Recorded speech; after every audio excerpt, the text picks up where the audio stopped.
Okay. It is going to take a few seconds and we'll be able to start.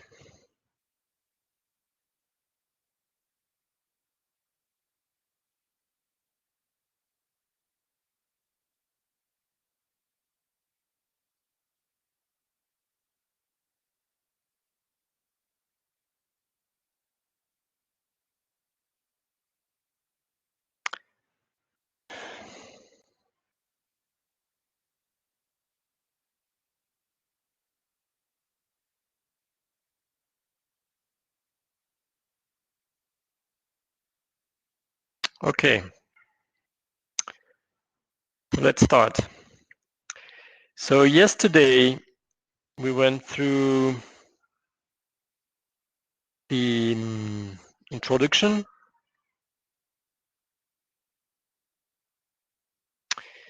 So I presented yesterday the introduction, and we also started the first part of the course.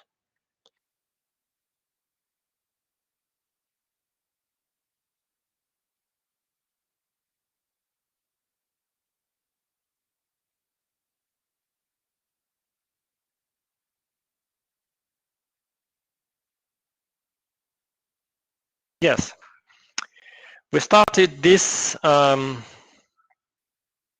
this other part of section of the course, that is theories of financial intermediation, and this is something that we're going to go through today. So we started with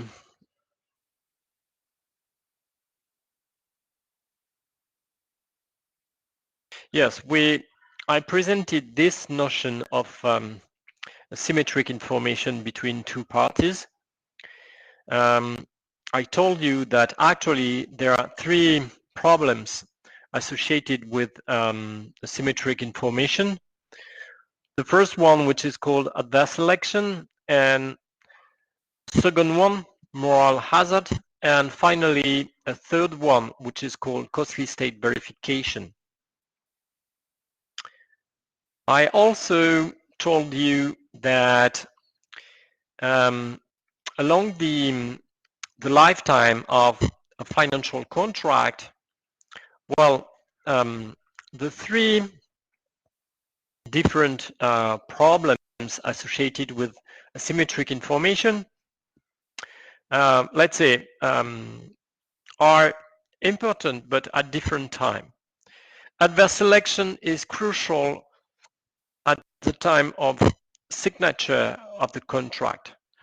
Moral hazard is crucial during the lifetime of the project. That is, once the project is financed and before the end of the project, of course, because the behavior that you are going to take is going to affect the result of the project that you are running. And finally, the problem of costly state verification is going to occur at the time where there is the project's result.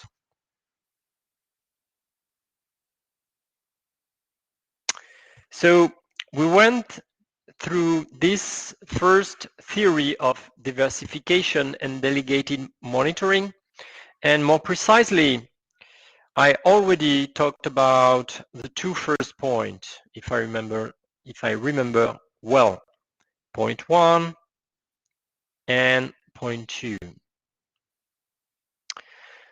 So the idea is really simple, is to say that if you delegate the control, the monitoring of the project to somebody else, you're going to save on monitoring costs. The idea is to avoid the duplication of monitoring costs. But of course, there is a new party which is involved in the relationships which is involved in the life of the project, that is the monitor, and which is going to be a financial intermediary, like for instance a bank. And in that case, well, the question is who monitors the monitor? Okay.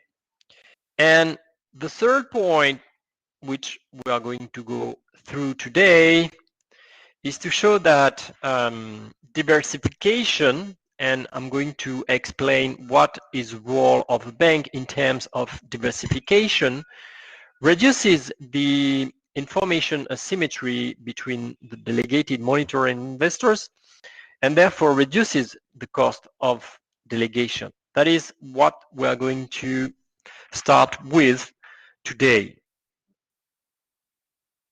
Okay, so this is something we talked about yesterday.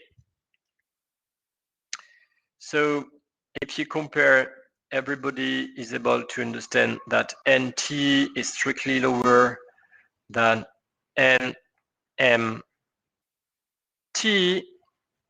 because of course M is strictly higher than 1. But you also have to take into account capital K, which corresponds to the cost of delegation. So the left-hand side correspond to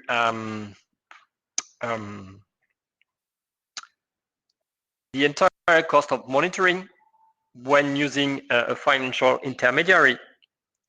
This is with a financial intermediary, while the right-hand side is with direct banking, financing.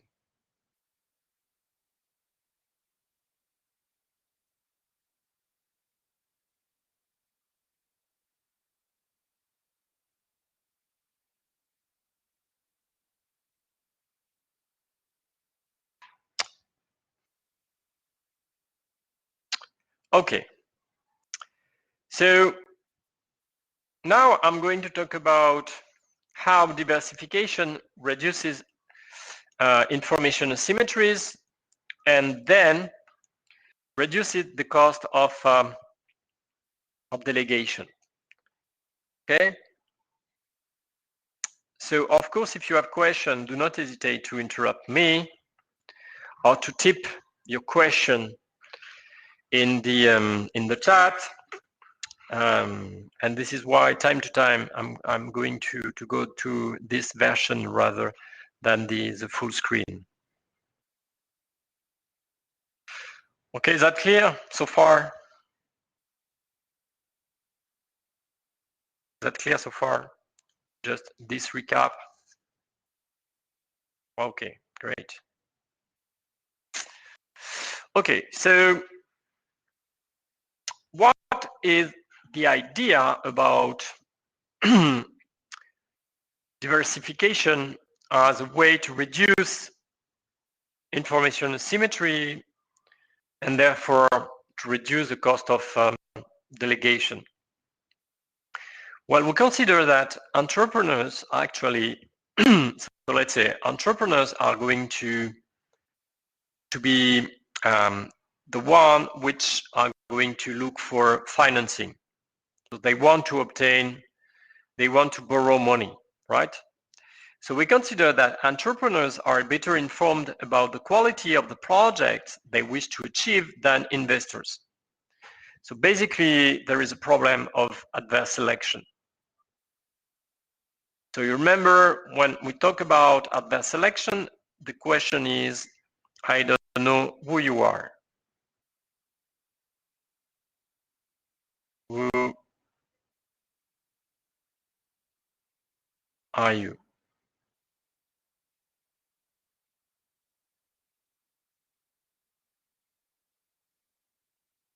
I don't know who you are.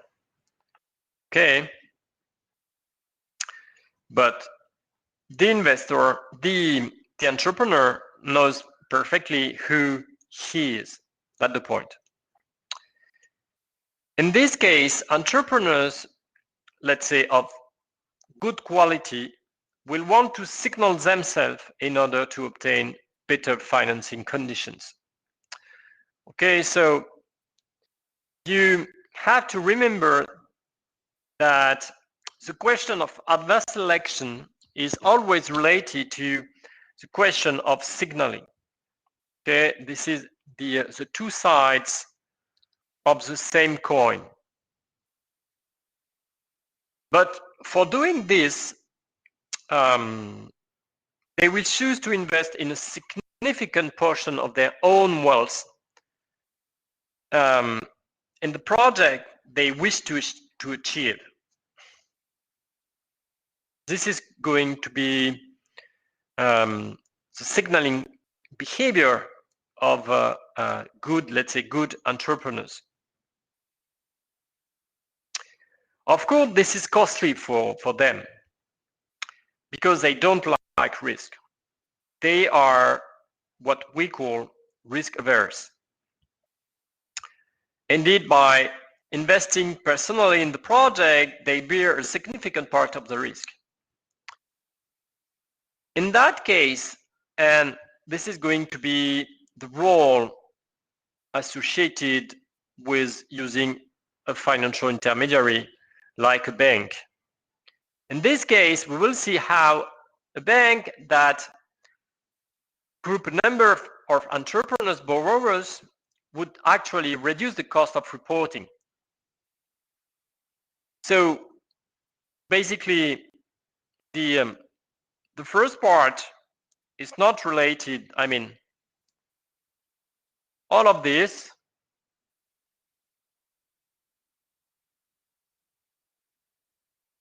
plus the first bullet point plus this is not related to the role of a financial intermediary. What is related to the role of a financial intermediary is the last bullet. So this is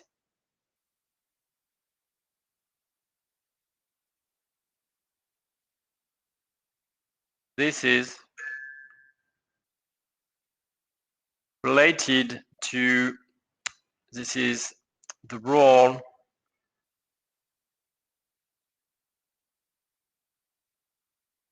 of a financial intermediary, like for instance,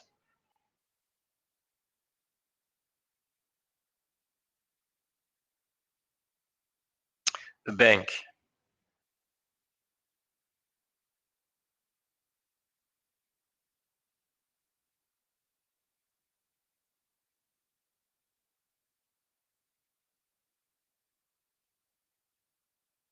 Okay. So in other words, I mean, saying the same thing that this, but in other words, by regrouping within a bank entrepreneurs, borrowers, well, they will obtain better financing conditions than by seeking to borrow on their own. That's the point which is important when you consider the introduction of a financial intermediary.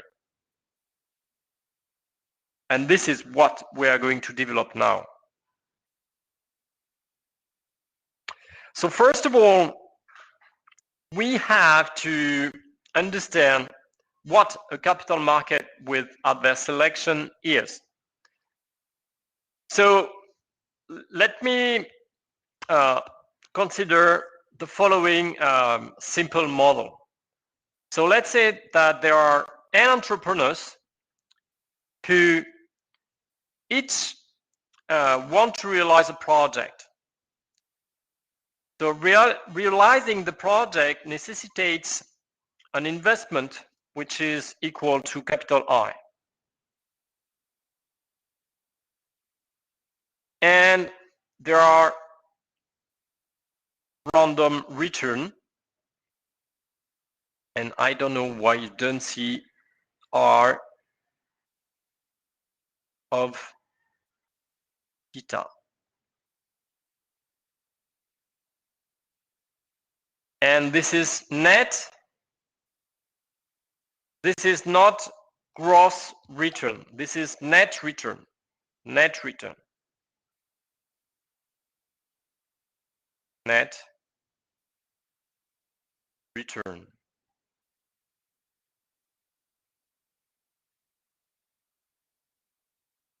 Net of the investment. Okay? And we are talking about adverse selection because actually there are two types of project.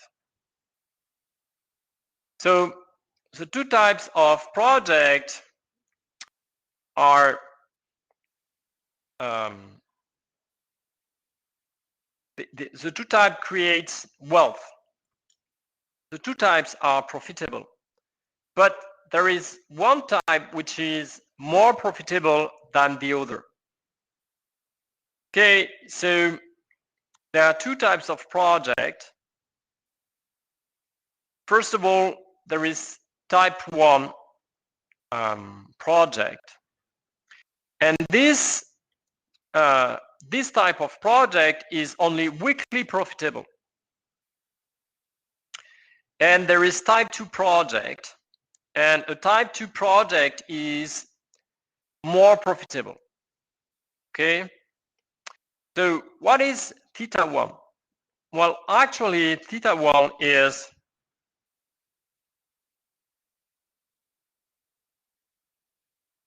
corresponds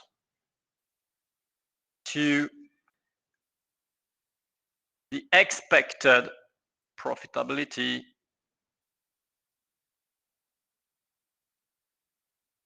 of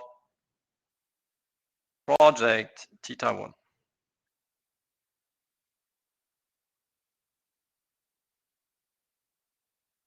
Okay, so this is, sorry, you remember this is net of the initial investment, and this is strictly positive.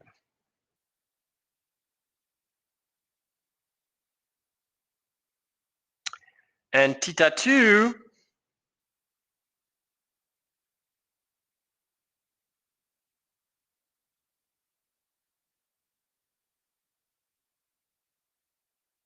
it corresponds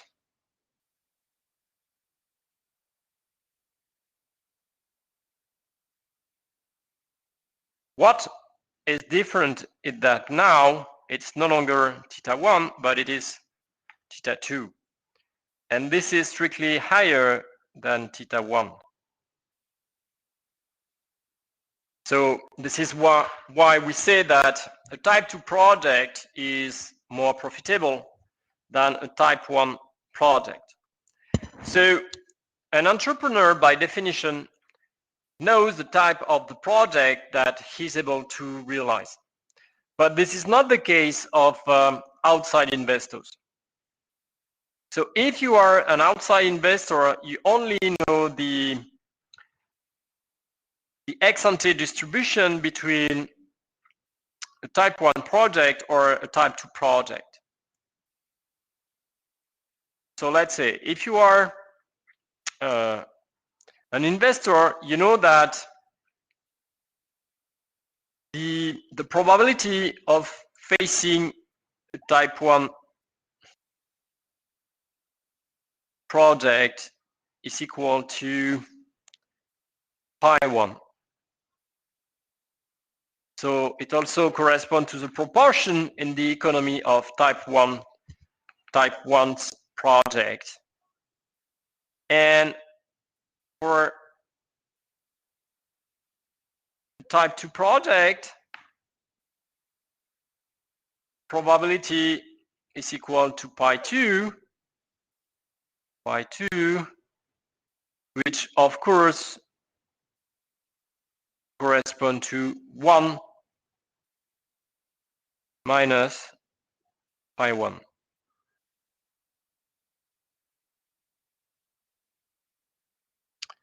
Okay. Okay. So this is why it corresponds to the average net return of a type 2 project. What else? Yes, we make the assumption, and we'll see why later on, that the net return of either a type 1 or type 2 project is distributed by a normal law. That is to say, this is distributed by a normal law.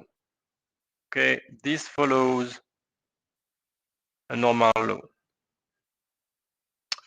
with different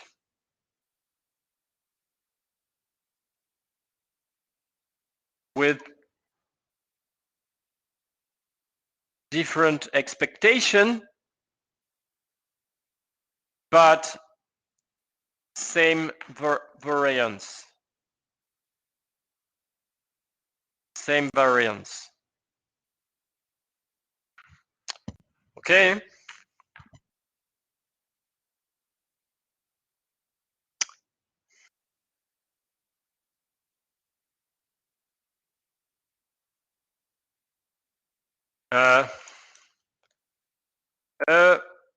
Represent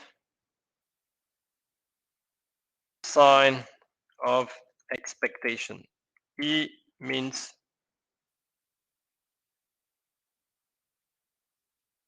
expected.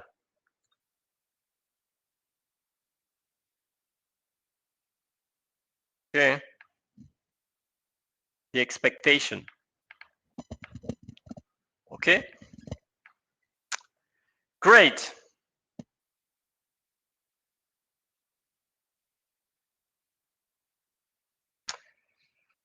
So what about this problem of adverse selection? Well, it is the fact that each entrepreneur knows the type of project he can realize rather than wants. He can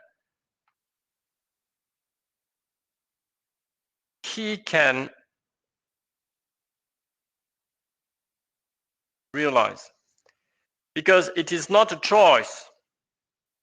An entrepreneur doesn't have the choice between a type 1 or a type 2 project. Either the project he can run is a type 1, and in that case we're going to, in some extent, we can talk about type 1 entrepreneur, or it is just a type 2 project, and in that case we can talk about a type 2 entrepreneur, but it's not a choice. Okay, so each entrepreneur knows for sure the type of project he can realize, but not the capital market, not the financial market, that only knows the distribution a priori, that is to say what I detailed here. Only the proportion, let's say, of type 1 project and the proportion of type 2 project in the economy. This is the only information the financial market is aware of. So this is, let's say, a basic assumption. We are going to consider that the financial market is perfectly competitive and that investors are risk neutral, but entrepreneurs are risk averse. That is to say, investors are risk neutral, but this is not the case for the entrepreneur that actually are risk averse. So if they are risk averse, they should be characterized by what is called a utility function. And this is the kind of utility function that we are going to consider. Okay, this is called an exponential utility function.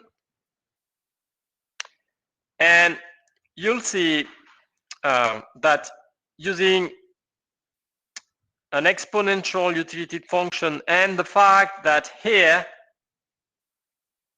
the risk,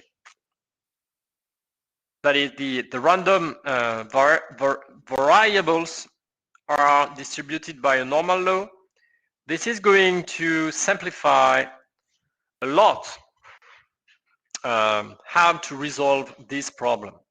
Okay, and there is an amount of collateral,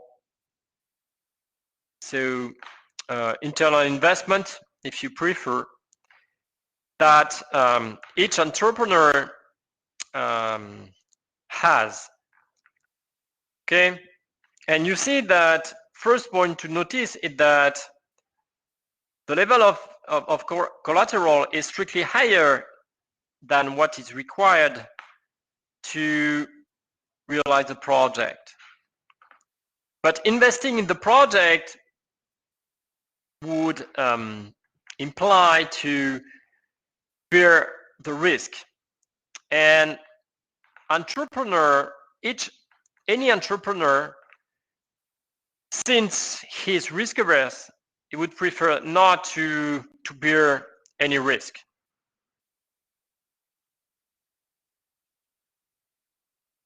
Okay, so what is the equilibrium in the capital market?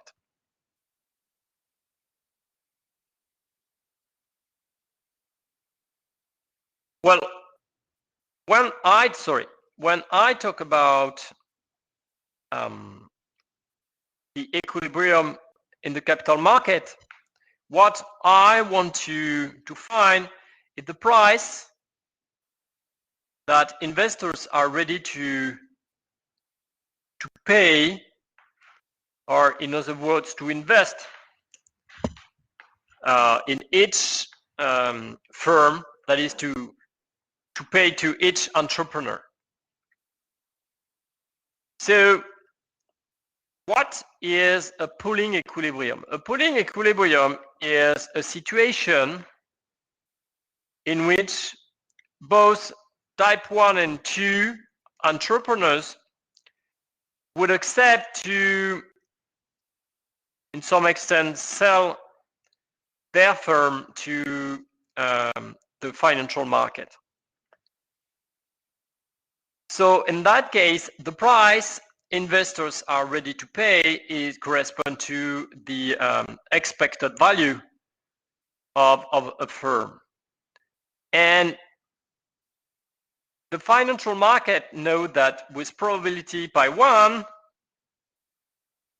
the expected value is going to be associated with a type 1 firm, while with probability pi 2, and remember pi 2 is equal to 1 minus pi 1, is going to be pi 2. So the expected value is pi 1 times theta 1 plus pi 2 times theta 2. And of course, I'm sorry, but there are many things which are missing. I don't know why.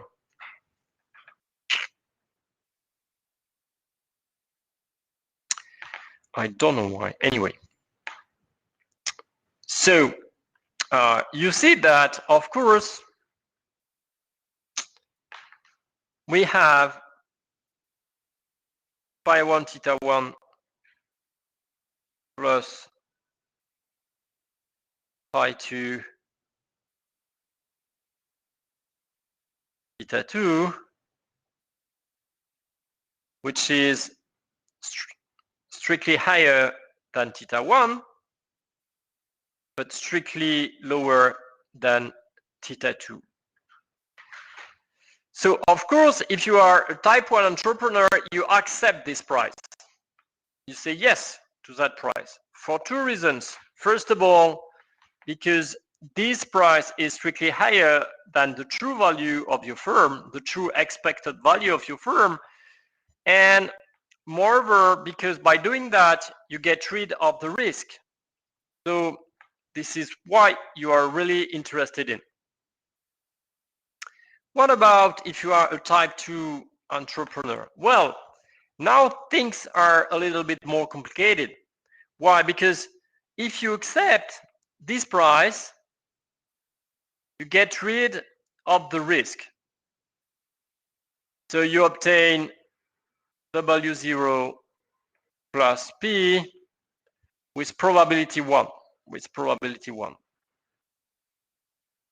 But you see that P is strictly lower than the true value of your firm, and you know that. The other possibility for you is to refuse this price and to go through the project.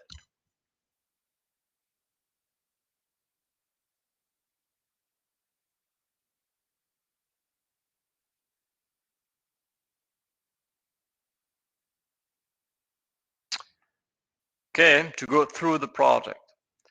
So now the question is to understand better in which situation the inequality is going to be in that direction. Because if the inequality is in that direction, well, we're going to have a pooling equilibrium.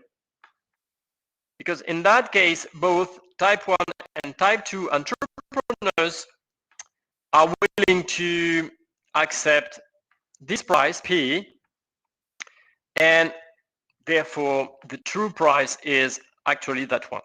Okay?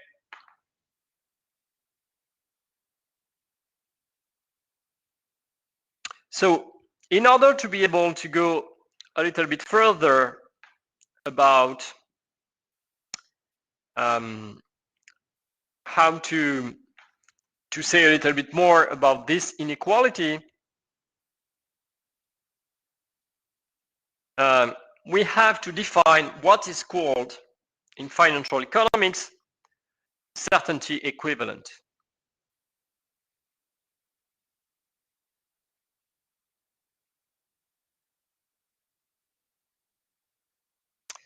I'm sorry, but I've got some problems with the slides. Let me check something. Yeah, there are many things which, okay, I see your point. But I would like to share something else. I don't understand why this is not working correctly.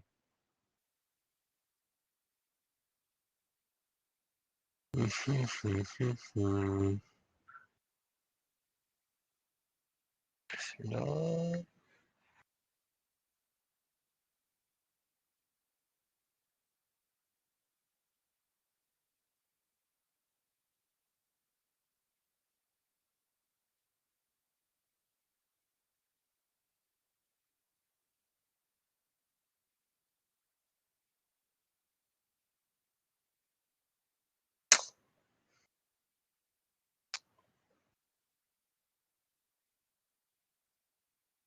Let me check.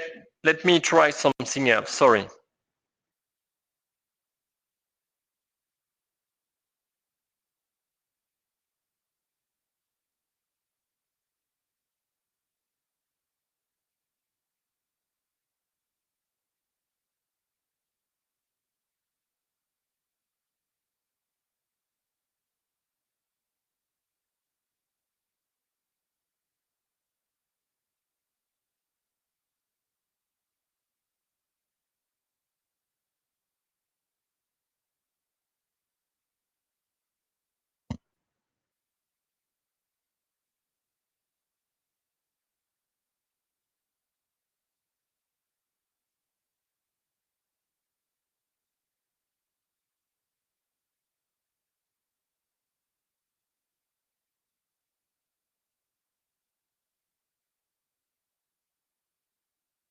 Okay. Okay, so maybe it's going to be better. Okay.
Yes, it's better.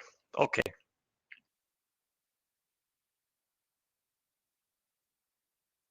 Yes, by the way, I've got a question about this. I mean, so this is the exponential function. Okay. It is 1 minus e of, this is the exponential of this value. Okay. This is the exponential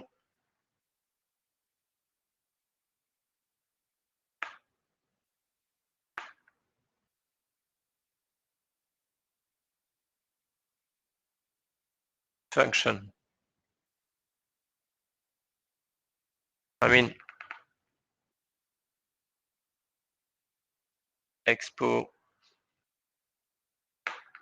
the mathematical exponential function.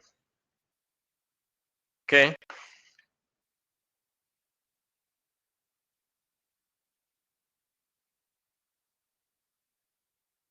Okay. So what is called the certainty equivalent? Well, this is a number, let's say. So small c belongs to R. And which is such that as an individual, I am indifferent between receiving C with probability equals to 1 or playing, let's say, a lottery. Okay? So I repeat, the certainty equivalent is the level of wealth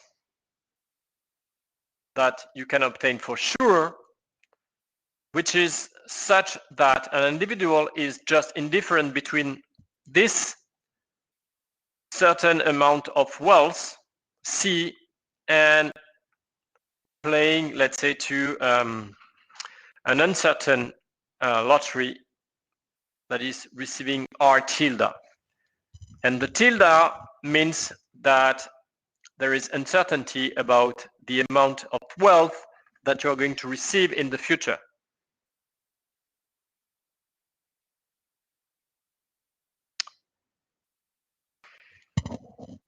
So let me give you an example. Well, you see, consider a lottery which is going to give you 100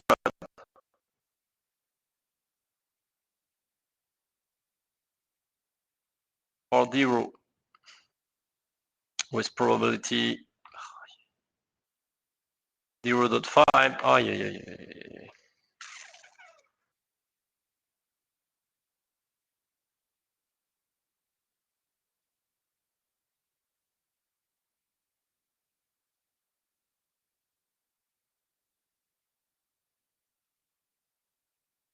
Okay.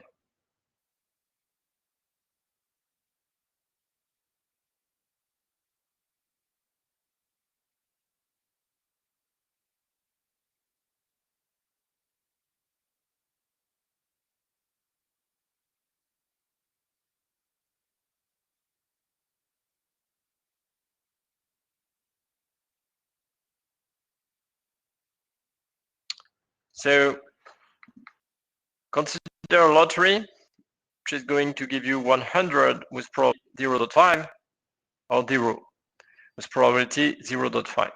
Okay?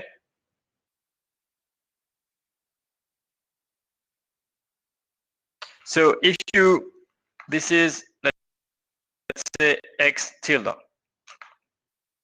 So you can compute the expectation of x tilde, well, 50. But 50 is different from C. Because actually, if you are risk averse,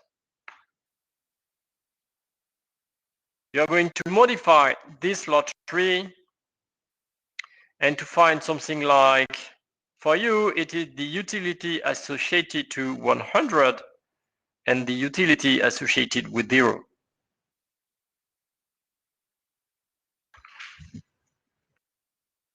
And so for you, the expected utility is going to be this.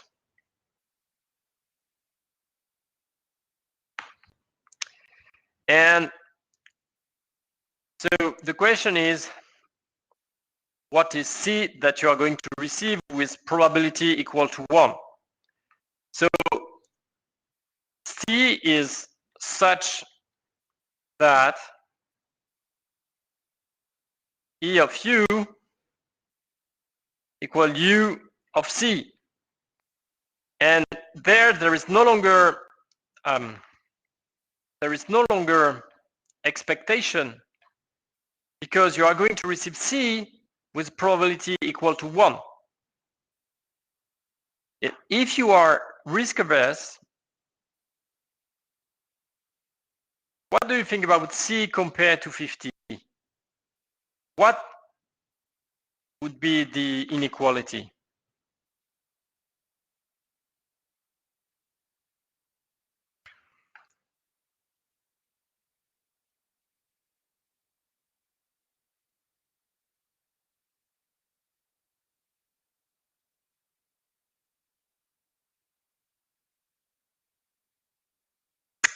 What do you think about this?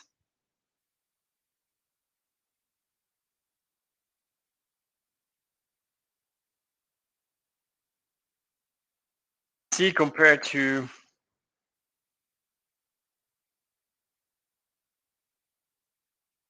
50. What is your idea about that? Higher? No, actually, it is the contrary. Let me explain why. Well,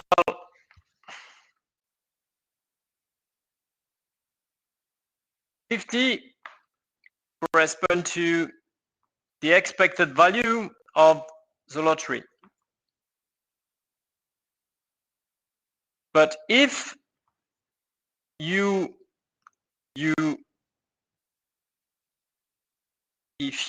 don't like risk,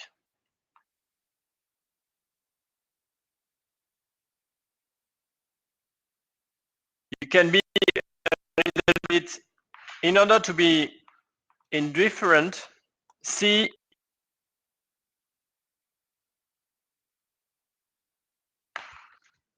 should be slightly lower than 50. Okay, let's say, of course, I always prefer 60 to, this is preferred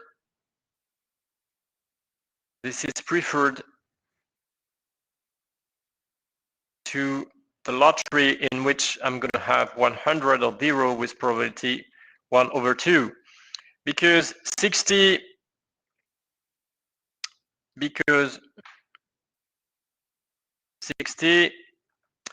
is for sure, and 60 is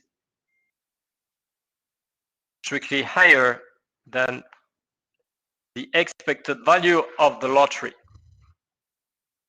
So for you, there is a trade-off. And this is why C, if you are risk averse, in our case, is strictly lower than 50. Because you obtain less than the expected value of the lottery, but with certainty. And of course, the more you are risk averse, the lower is C compared to 50. Okay? Yes, less than 50. Less than 50, exactly.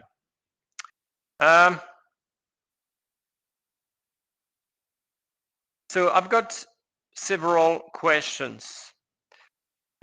So expectation, yes, I explained already about that. We're going to have numerical examples later on.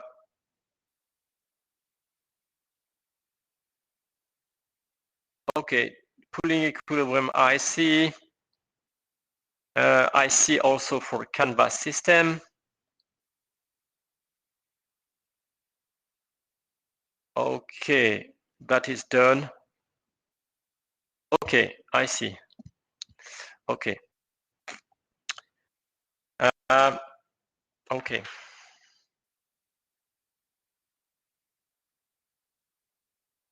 So the utility is,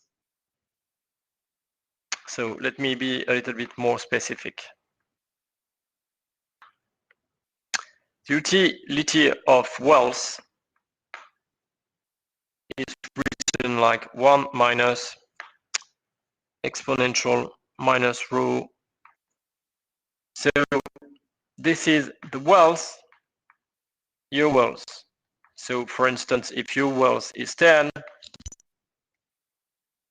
then u of 10 is 1 minus exponential minus rho times 10. And this is a constant, so it belongs to R plus. And we'll see that actually it represents your risk aversion. The higher rho, the more you are risk averse.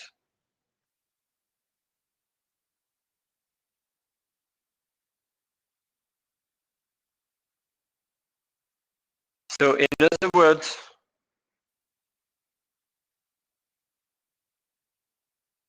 Madam A is such that you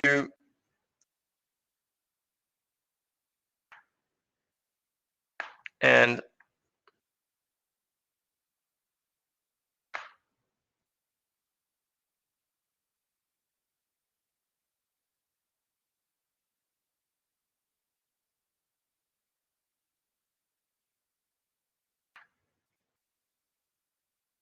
so in that case, 3, this is equivalent to say that Madam B is more risk averse than Madam A. Okay?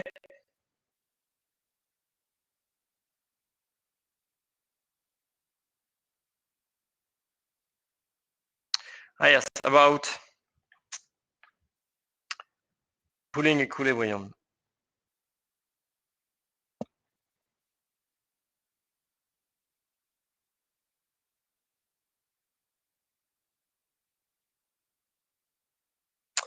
So as an outside investor, you know that you don't know precisely the type of an entrepreneur, but you know the distribution between the two types of entrepreneur. So the price you want to pay is the average, the expected value.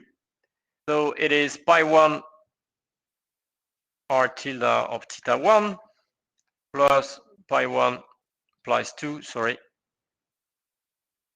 and r tilde of theta 2, which is pi 1 theta 1 plus pi 2 theta 2.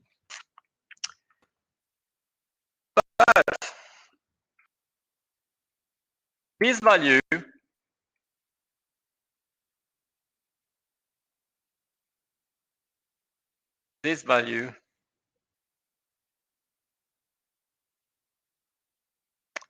it is strictly higher than theta 1, so type 1 entrepreneur accept this price. But this is strictly lower than theta 2.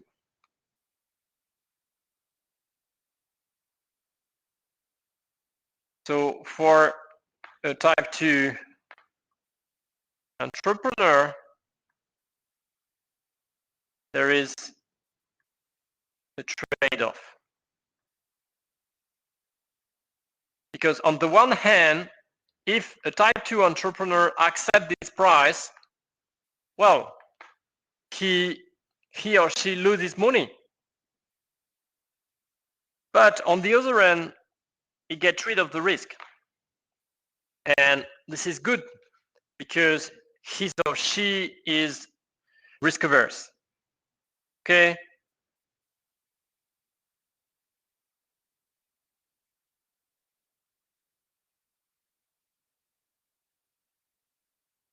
No, P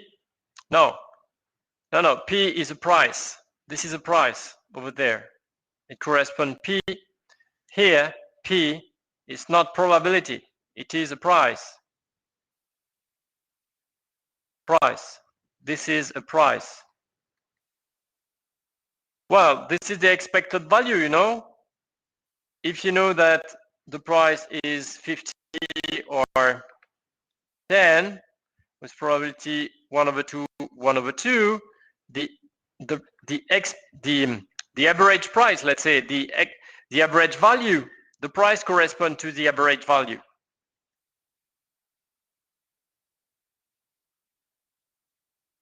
Okay, average value.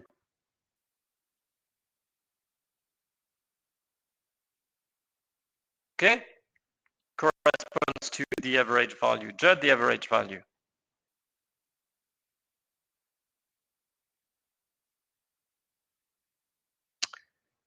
Okay, so let me go back to this.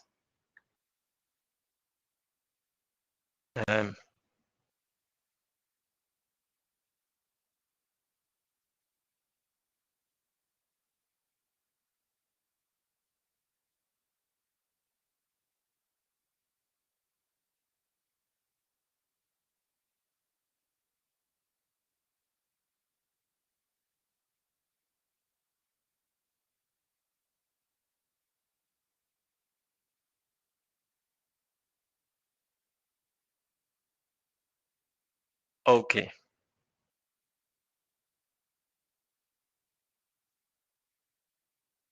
Okay.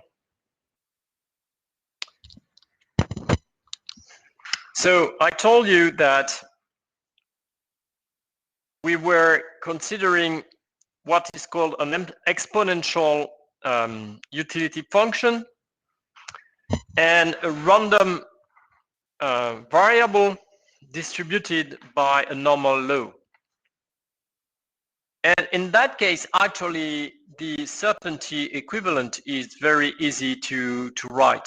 It is very easy to write down the certainty equivalent. So basically, the certainty equivalent corresponds to the expected value of the random variable minus another term, which corresponds to a risk premium. This is a risk premium.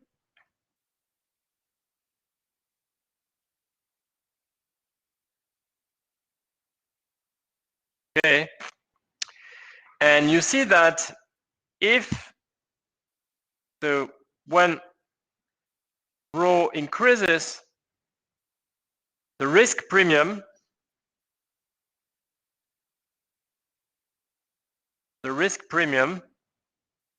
also increases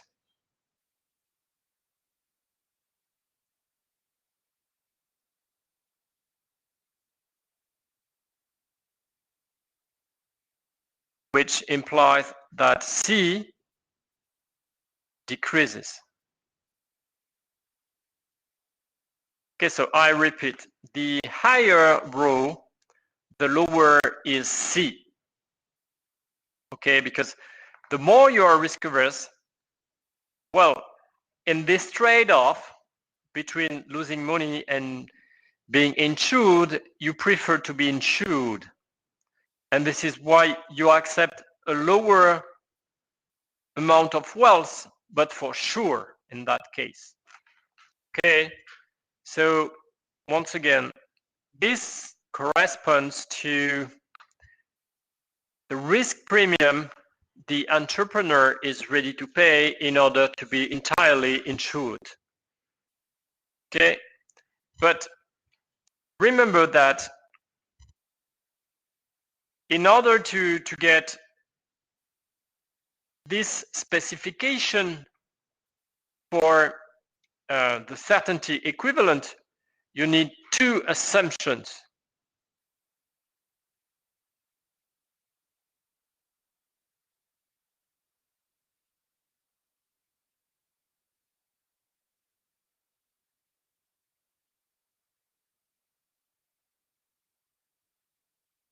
So the first assumption is that R tilde is distributed by a normal law. The second assumption is that the utility function is exponential.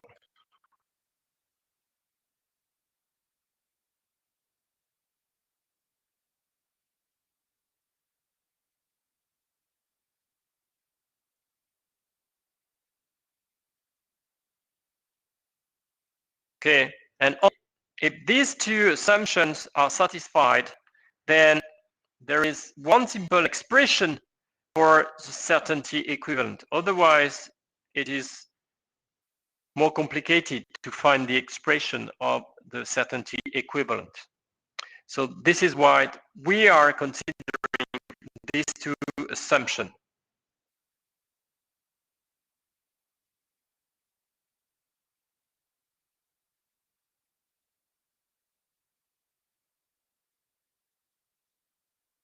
Okay, so now actually we are able to understand whether a type 2 entrepreneur is going to accept a price P, the price P, or to refuse.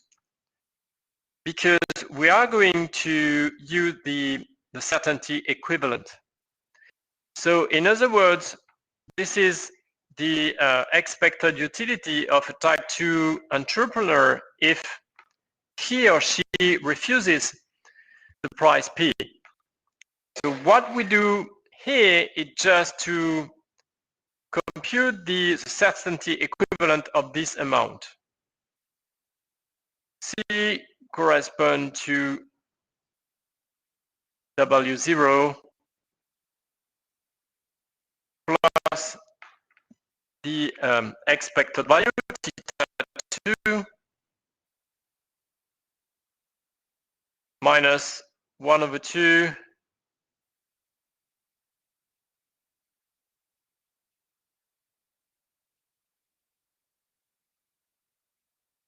times the variance of this expression, but the variance of this expression just corresponds to the variance of R tilde because the first term is a constant.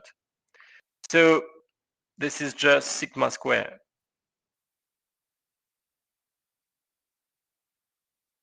And now what we have to compare is the utility of plus P to, is it higher than this utility? But remember that U is strictly increasing. This is a strictly increasing function.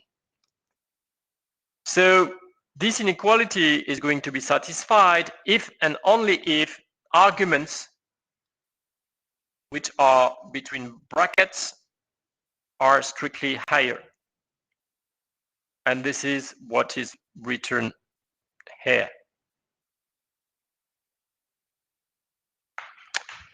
And actually, we obtain a very simple expression, which is to compare the risk premium. This is a risk premium.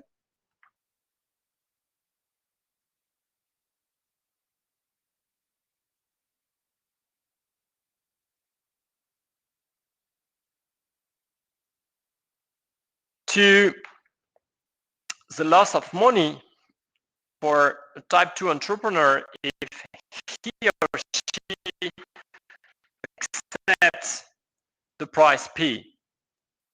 Okay, and this is basically the loss of money. Okay, because the true price is theta 2 minus P. And this is equal to what is here. So you see that this is very intuitive, because basically if the risk premium is higher than the loss of money, then you accept the price.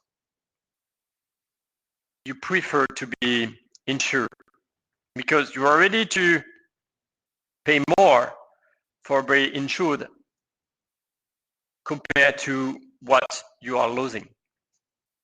Okay, so this means that this equilibrium exists when the cost of adverse selection, the left-hand side, is lower than what the entrepreneur is willing to pay to be insured, and which correspond to the risk premium.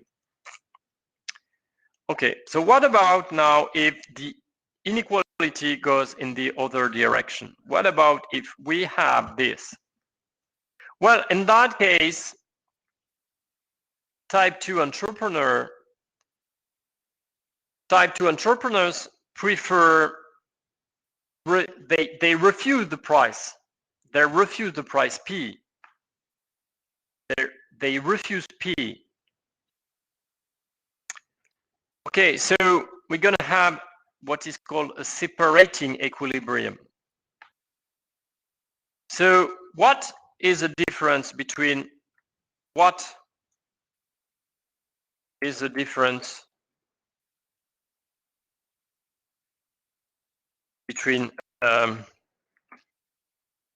pooling equilibrium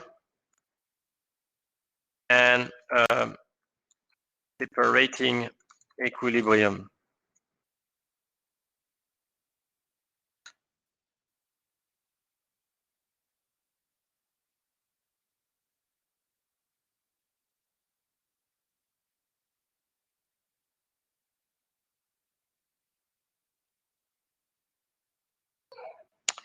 Thank you for the answer.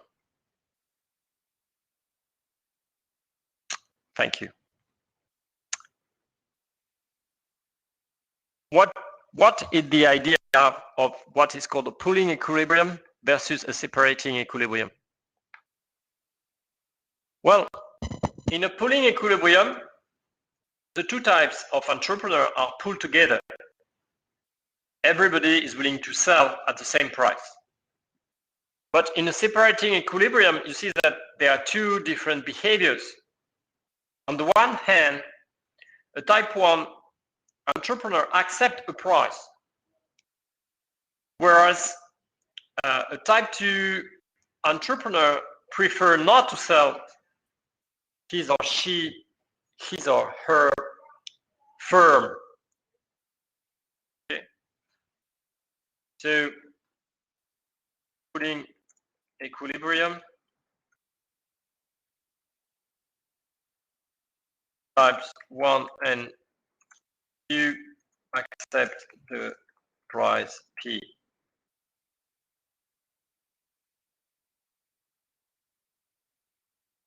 Operating equilibrium only type 1 step to sell to the market.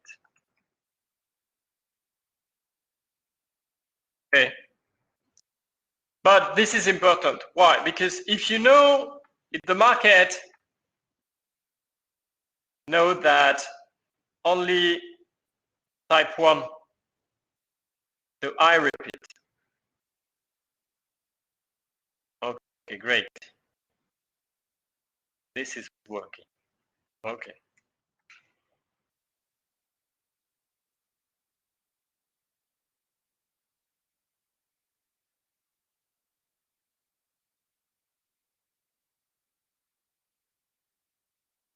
Consider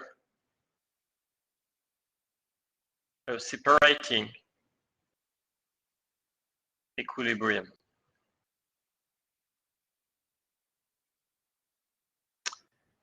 So type 1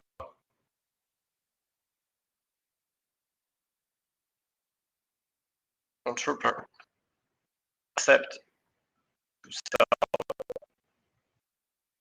at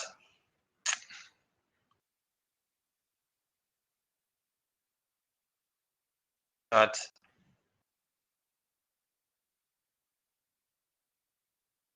price P prime. Type 2 refuses.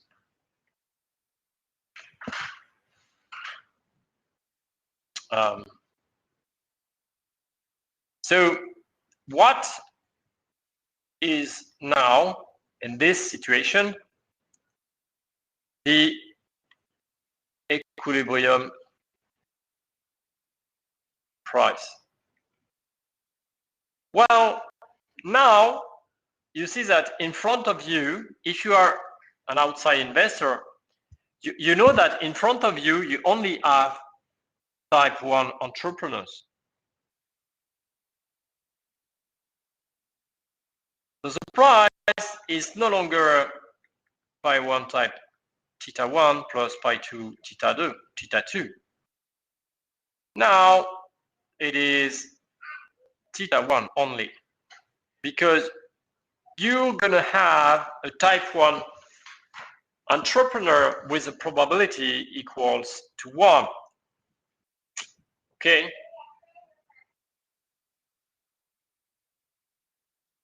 Okay, you agree with that?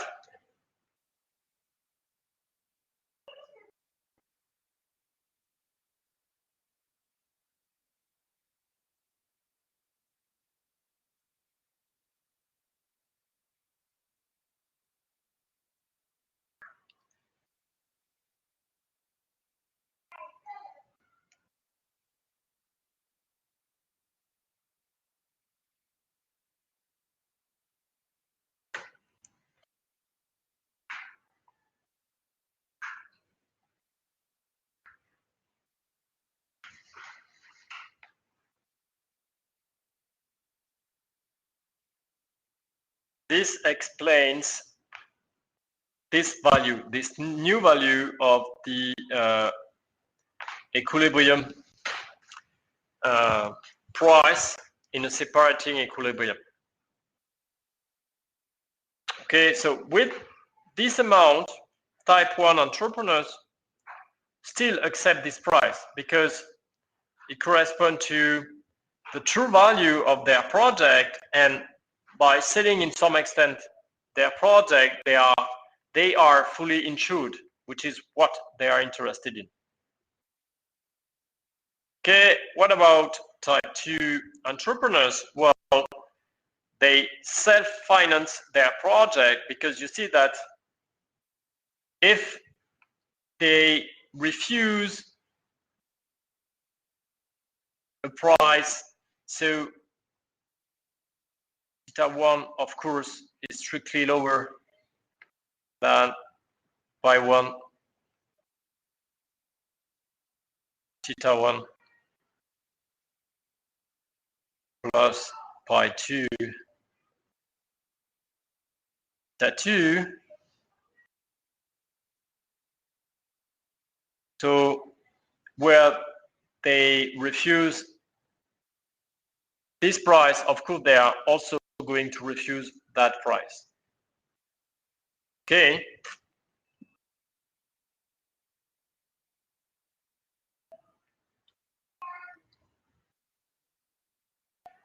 Okay, so but maybe we can do something better, which is going to be called signaling. That is to say, I'm not going to entirely finance my project if I am a type 2 entrepreneur, but I'm going to finance a fraction of my project. So capital I correspond to alpha I plus 1 minus alpha I.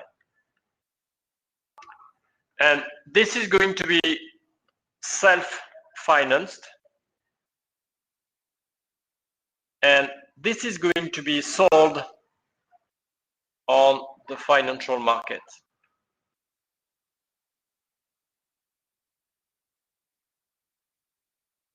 Financial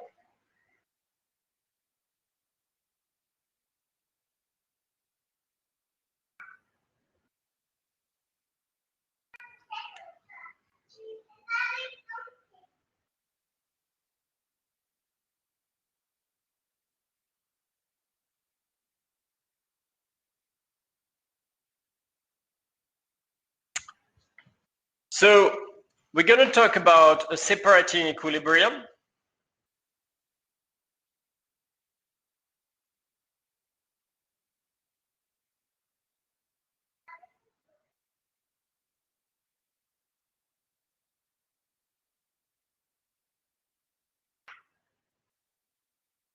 Oh, sorry, I've got a problem with my pen. This is no longer working. I don't know why. Hey. Ah, yes. So in order to have a separating equilibrium, type 1 entrepreneurs should prefer not to mimic a type 2 entrepreneur.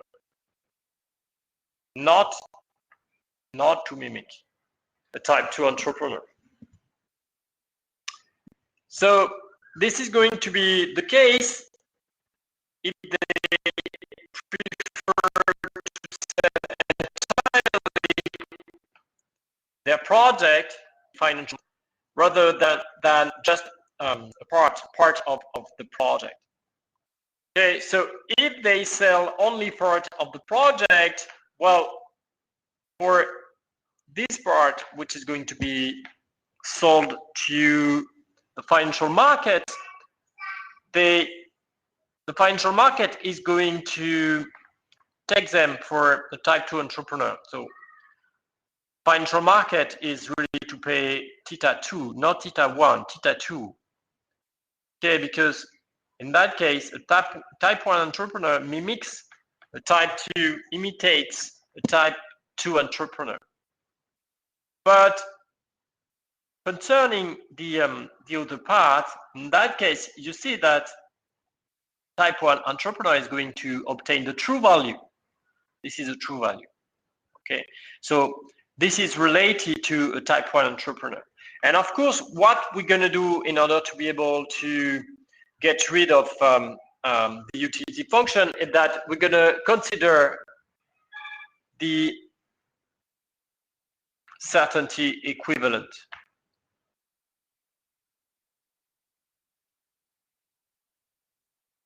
So what is the certainty equivalent in such a case?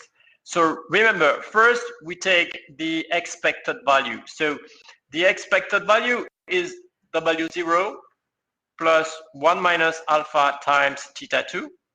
And for the last term, it is alpha times theta 1 now, theta 1. Minus what? Minus 1 over 2 rho times variance of this expression. And what is the variance of this expression? Well, the variance, the first two terms actually disappear because they are just constant. And the second term is not a constant, it is a random variable, but alpha is a constant. So when you put alpha out of the variance, don't forget to put the square of alpha. So this is why over there you've got alpha squared times the variance of r tilde, which is still sigma squared, right? And then you obtain this expression. So the entire expression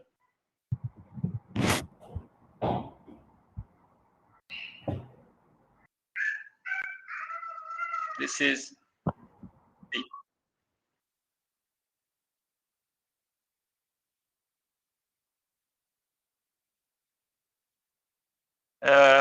Sorry, there is one question, but it's kind of it's kind of mysterious for me. I think it is in Vietnamese. It's not neither in English nor in French. I'm sorry.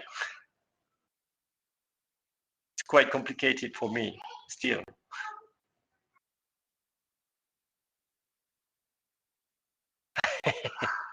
I see. Okay. So let me finish with this before doing a break. Okay.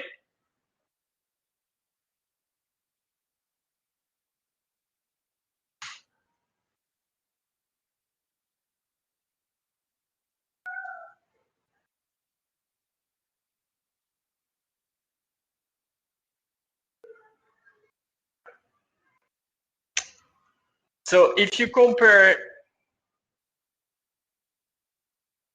the two expressions, you see that if you compare actually this with what is over there,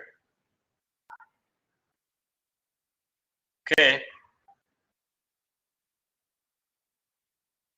we're going to simplify a little bit.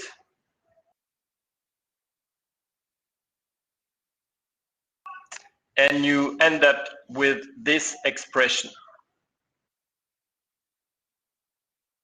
So this expression is just equivalent to that one. And so what is important for this is that this is a constant.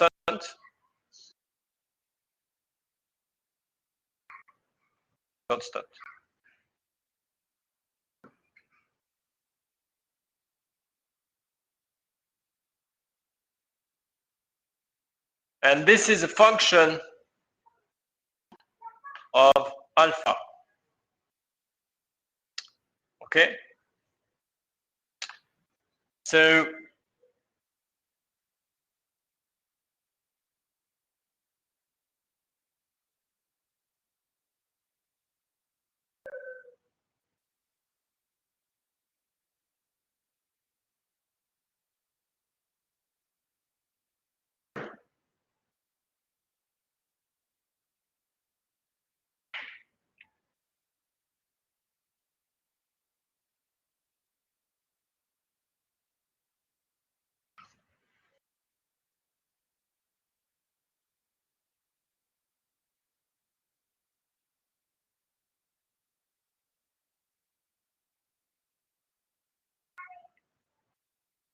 do you see my slides? No, you don't.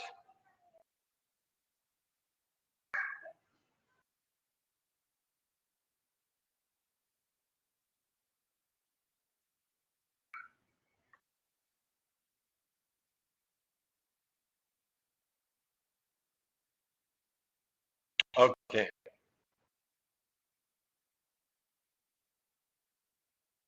Okay.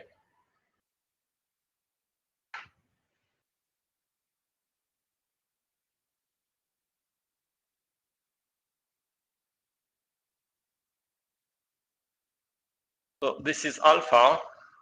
Alpha belongs to 0, 1.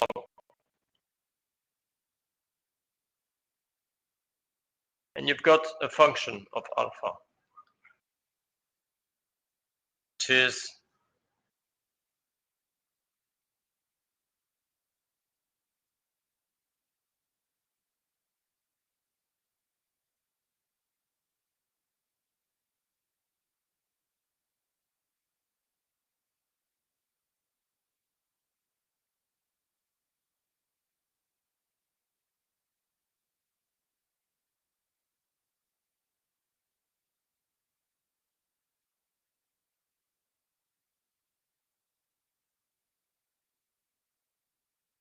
alpha square over 1 minus alpha.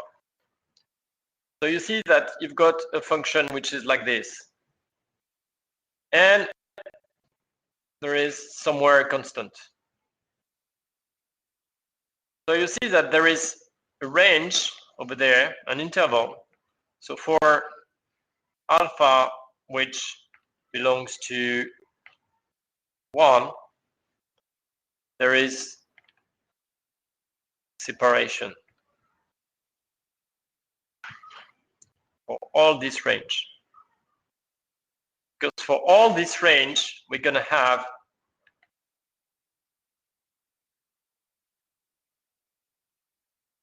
then the constant we are interested in. Okay, and this is basically what we wanted to understand. So I repeat. So this is equivalent to alpha being higher than alpha lower bar. Okay. So there are an infinity of separating equilibrium, and the best is of course the one which corresponds to alpha, well, alpha equals to alpha lower bar plus epsilon.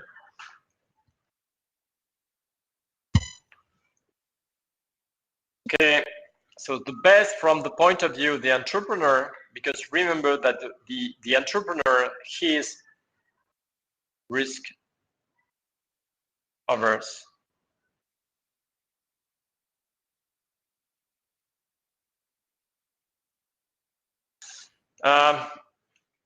The one with the smallest possible alpha, because it is the one for which the random part of the income is going to be the smallest. So if I show you again,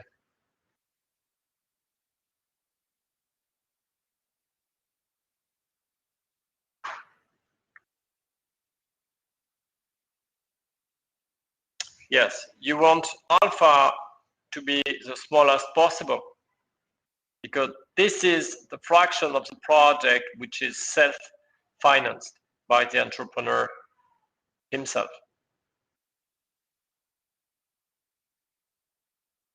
Okay, and this is the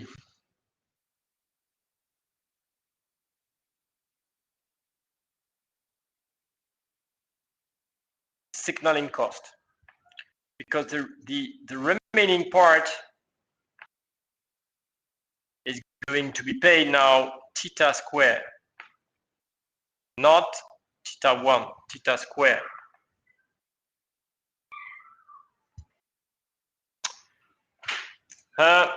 So I think it's time to make a break. So do you want to make a break? Let me know.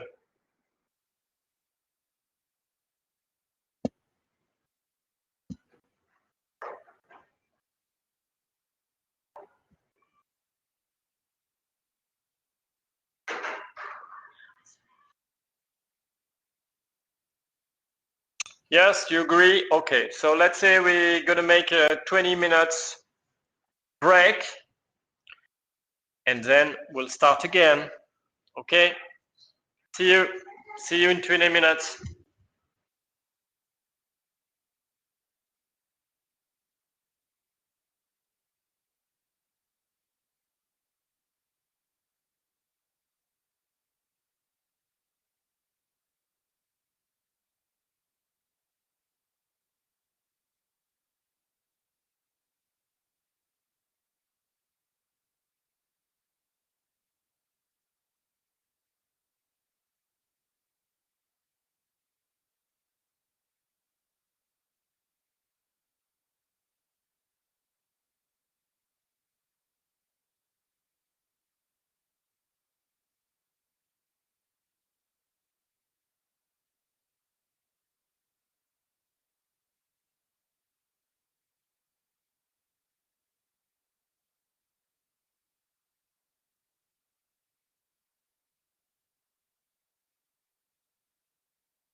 Okay, so we're going to start after the break. So usual questions. Do you see me and do you hear me?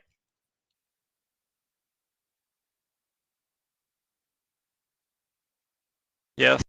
Okay, great. So let's say about this question of signaling, we actually did the complicated part of this theory. So now we're going to see the effect of a financial intermediary. So far, we did not talk about the effect of a financial intermediary, and this is what we are going to consider now. So in other words, we're going to see that thanks to the presence of a financial intermediary, the signaling cost, which is still written on this slide, is going to decrease. This is going to be the effect of of introducing a financial intermediary. So the underlying mechanism associated with signaling is still the same. But if, as we're going to see just right now, we introduce a financial intermediary, this cost of signaling is going to decrease. Okay, so here we are going to introduce a bank. And the bank is to be understood as a coalition of sharing information. So in other words, a bank knows in some extent the type of the entrepreneur, but not other investors. So in some extent, you can understand a bank as a pool of type 2 entrepreneurs. And they pull together because they are able to recognize that they have the same type, and more precisely type 2. So consider that a bank allows together n entrepreneurs of type 2. What would then be the financing condition of these entrepreneurs? And in that case, what is to be understood is a phenomenon of diversification. And so let me talk a little bit more about this.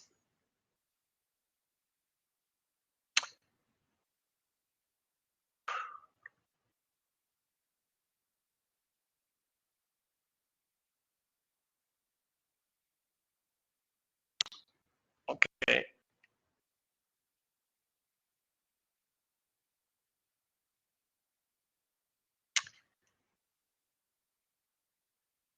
So the effect of diversification.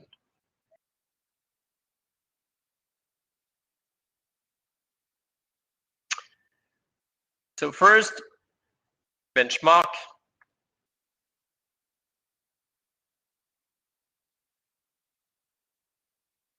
A single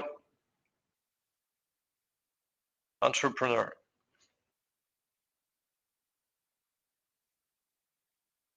So the risk measured by the variance is sigma squared. Now a bank which pulls together an entrepreneur.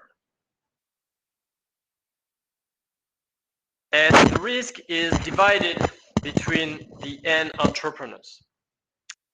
And let's say that R tilde two, so the return are IID, independently and identically distributed.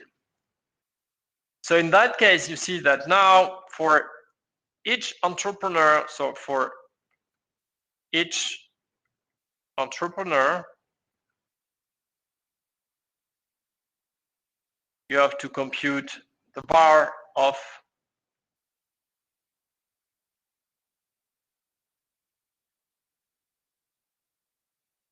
and there are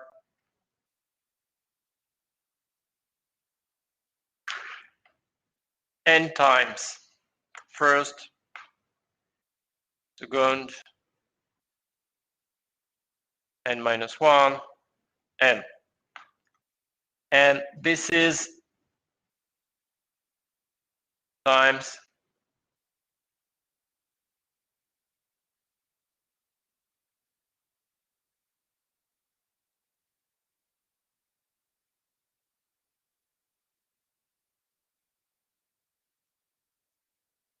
which is, of course,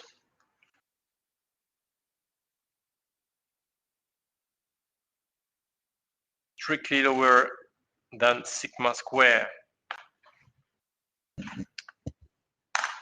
And this is the effect of diversification. The effect of diversification is now that the risk decreases. Risk decreases. Okay.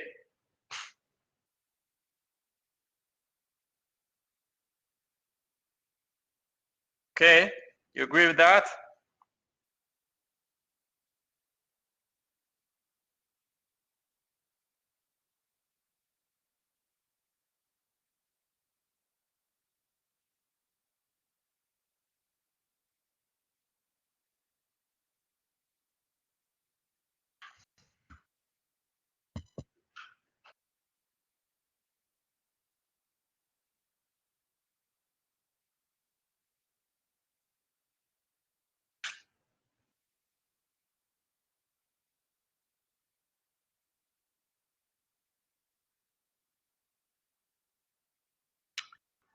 And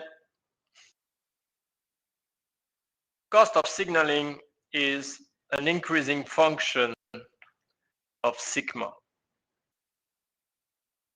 So this implies that if due to the creation of a bank,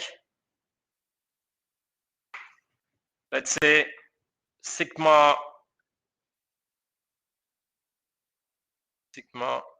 oh mince, sigma decreases due to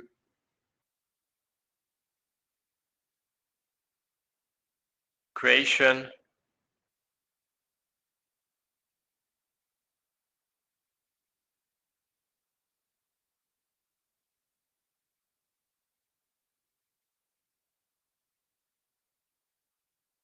of a bank.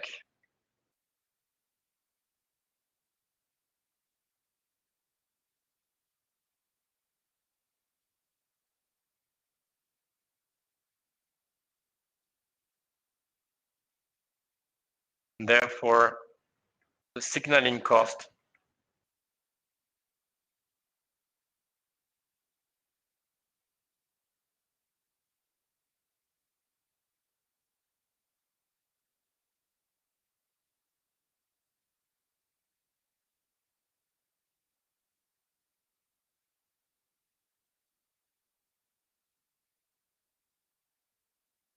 decreases.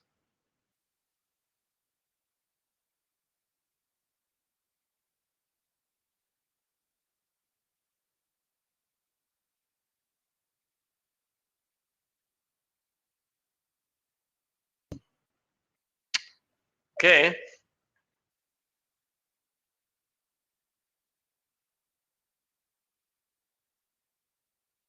So this is basically the idea of this first theory explaining the presence in the financial market of financial intermediaries.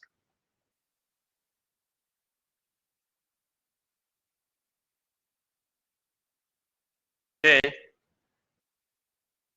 So all this point, we went to this first theory A, diversification and delegated monitoring. Okay, do you have questions so far? Other questions?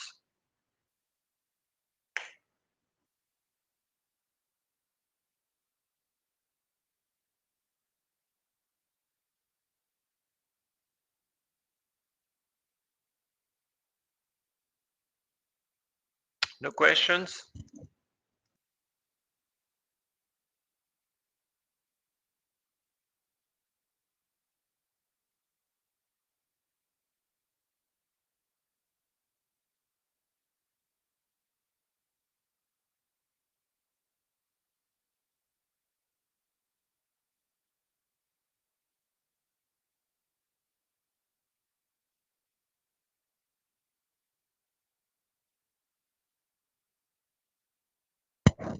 Yes, I see. So about examples, we're going to do exercises.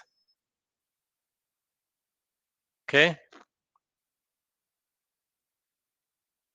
So by the way, if you want to have more details, you can also look at the Freixas and Rocher book. There are tons of exercises and other explanations about the theory. The theories justifying the existence of a financial intermediary.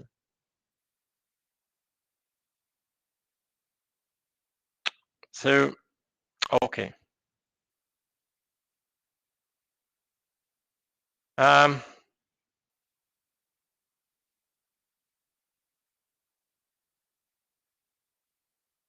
Yeah, okay, let's go. Yeah.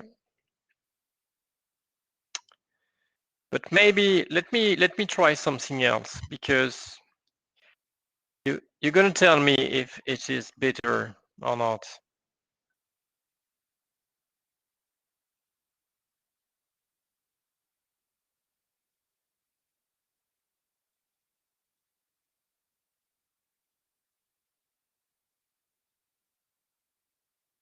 Do you see something?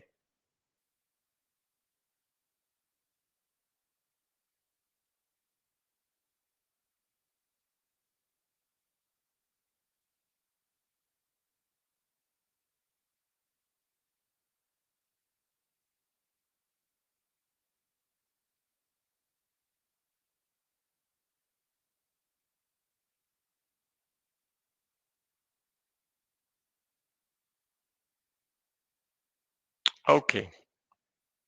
Yes, this is what I want to use. So basically, this corresponds to your slides, but I think it's going to be easier for me to use this this way to show you the slides. But once again, correspond to the slide you've got, right?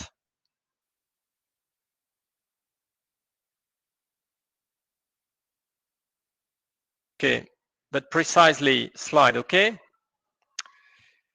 So, but the point is now, the pen is much more efficient than with the canvas, okay? Okay.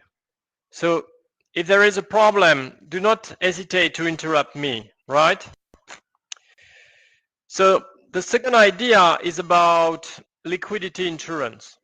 So there are two articles, but the one which is really famous is that one by Diamond and Deep Vig. And the main ideas are the following. The banks allow investors to mutually insured themselves against liquidity shocks. This allows for more efficient investment. So this is good news, but the bad news is that banks are subject to one problem, which is very well known and which is called bank runs. And I'm going to talk about that later. Okay? Is that clear for everybody?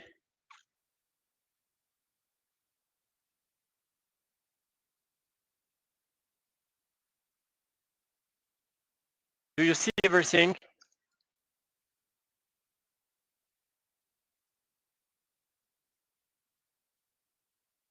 Okay, thank you. Okay, great.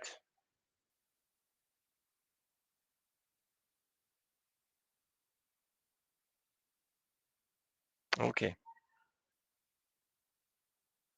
I just want to check something. Great. Okay, it's working. Great. So what is the idea of liquidity insurance? Well, the bank, let's say that a bank as a deposit institution represents a liquidity reserve that will provide depositories with insurance against idiosyncratic shocks that affect their consumption choices. Do you know the definition of idiosyncratic shock?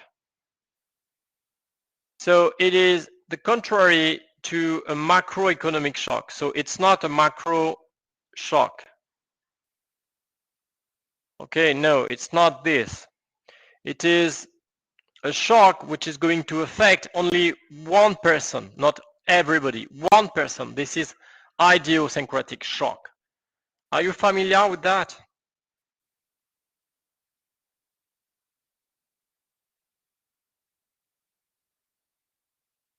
Yes, okay, great, great, thank you. Okay. So the model is the following. There is, let's say, one generic good that is a good for everything you want to have. Car, food, everything you want to, house, whatever you want, it is this good, only one good. Each agent is endowed with one unit of good at t equals 0. So there is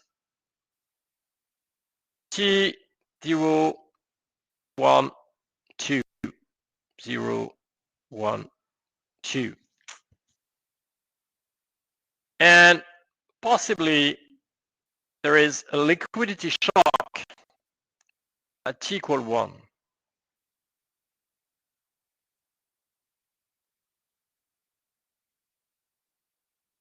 It's not 100% sure, but the liquidity shock can happen at t equals 1, happen or not.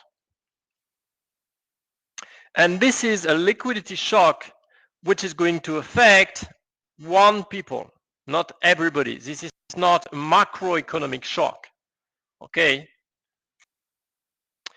And therefore, if someone is hit by the liquidity shock, it is going to consume at date 1, whereas if a person is not hit by the liquidity shock, is going to consume later at t equals 2, and so the utility is going to be u of c1 if the consumption occurs at t equals 1, while the utility is going to be u of c2 if the consumption is at t equals 2.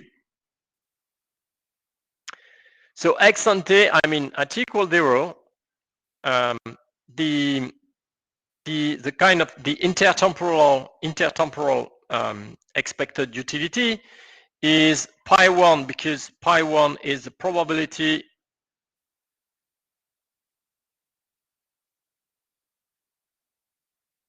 of a liquidity shock at t equal 1. And pi 2, of course, equals 1 minus p1. And it corresponds to the probability to not suffer a liquidity shock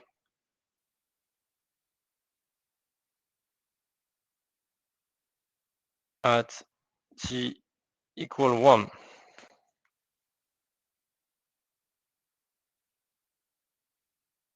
And by the way,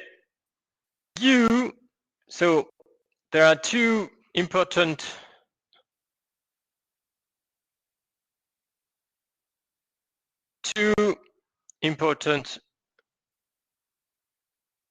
properties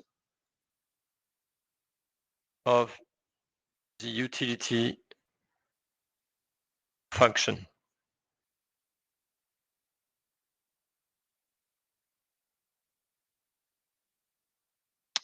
So U is first increasing. You always prefer more than less. U is concave. And actually, this is equivalent to someone who is risk averse. So it corresponds to risk aversion. Okay, this is risk aversion. The concavity of U corresponds to the risk aversion of the agent, the person. And this is what we have here. Increasing, it is always the case. Whatever you are risk averse or risk loving, but concavity, this is really associated to risk aversion.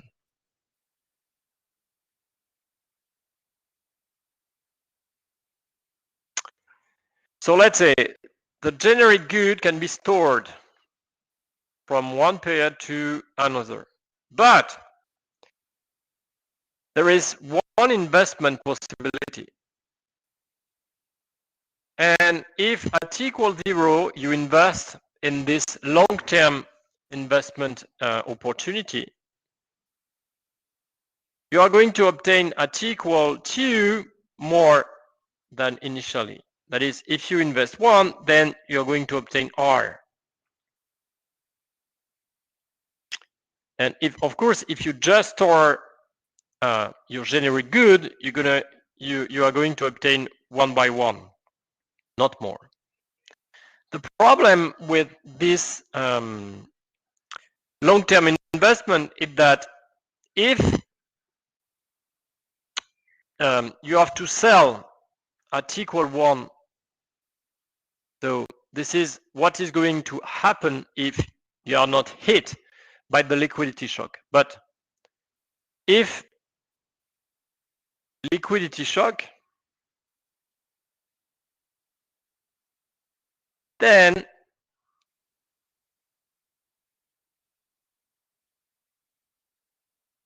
you cannot go up to time 2, and you are obliged to liquidate. Actually, you are obliged to liquidate.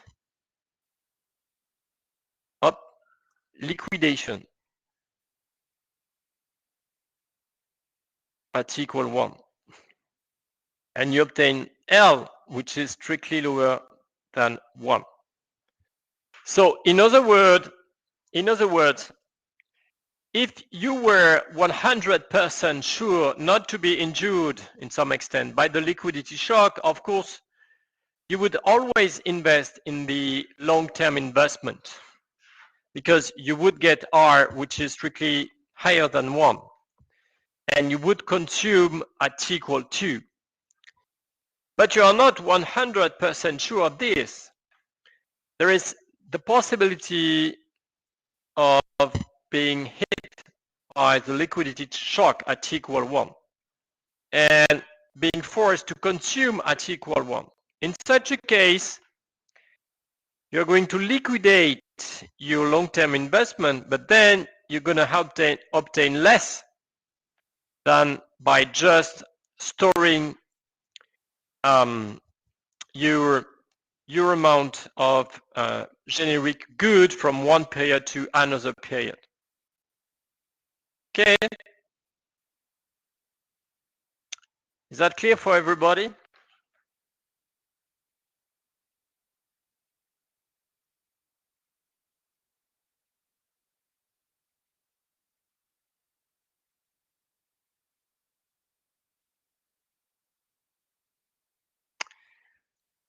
Cavity is a basic property that the utility of a risk averse agent person must satisfy.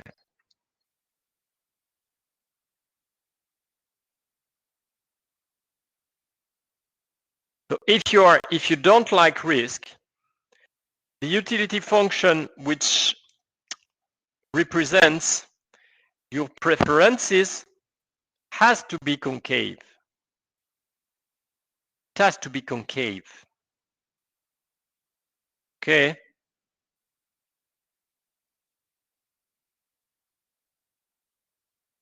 Convexity is associated with risk loving.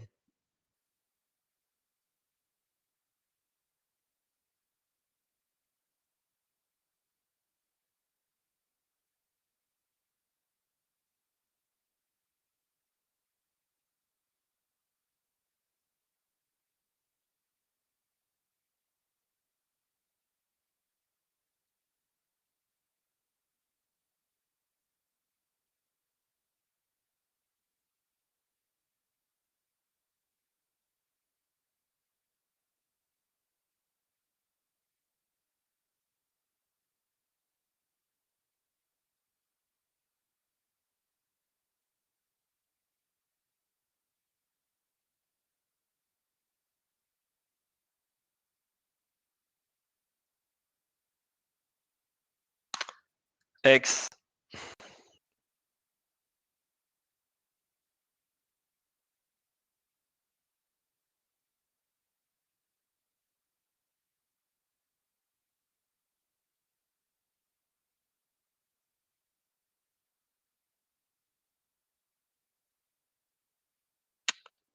Okay, so what is an autarky situation? Well, in an autarky situation, there is no way for an agent to exchange with somebody else by definition.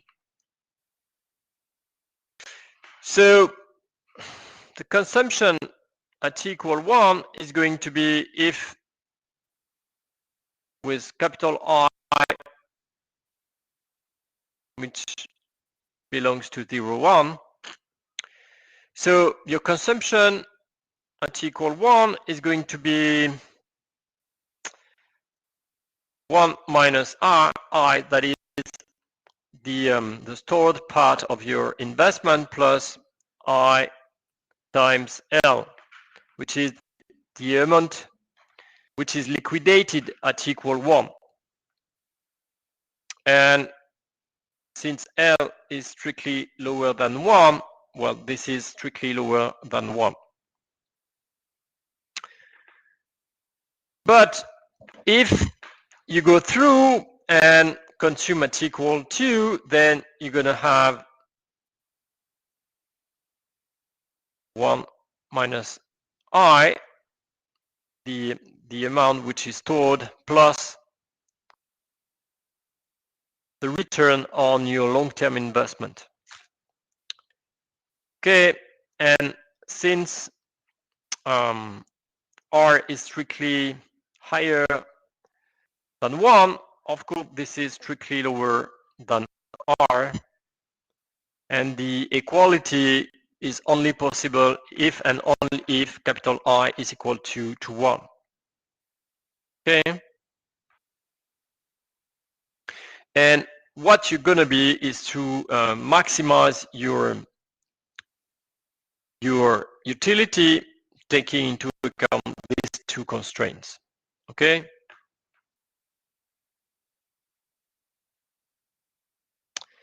So what about now if we create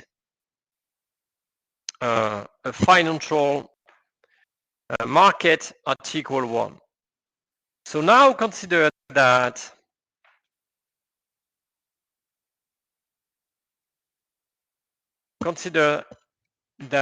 people are no longer in an autarky situation, but they are able to exchange at equal 1.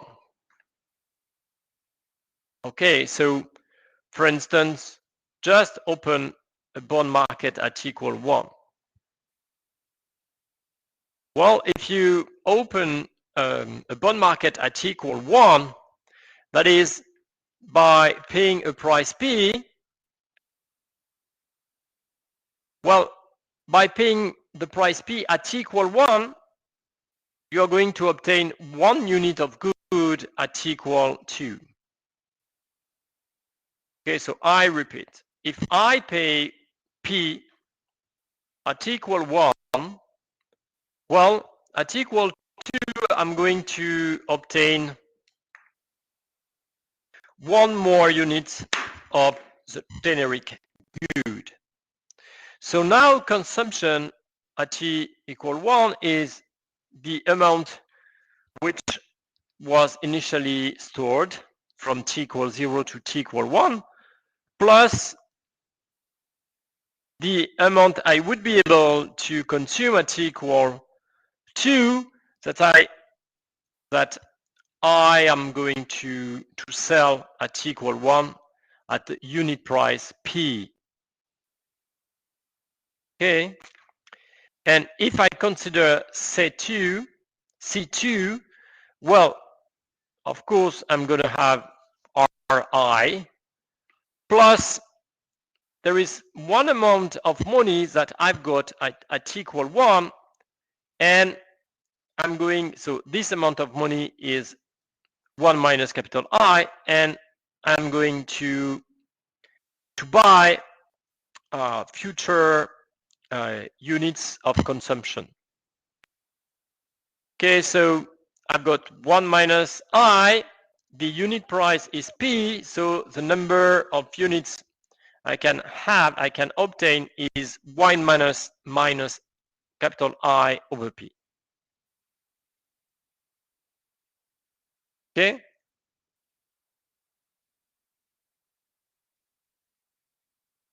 But now the question is, what is the equilibrium price? What is the equilibrium price? Well, actually, there is only one equilibrium price, possible equilibrium price, which is 1 over R. So I want to show you this.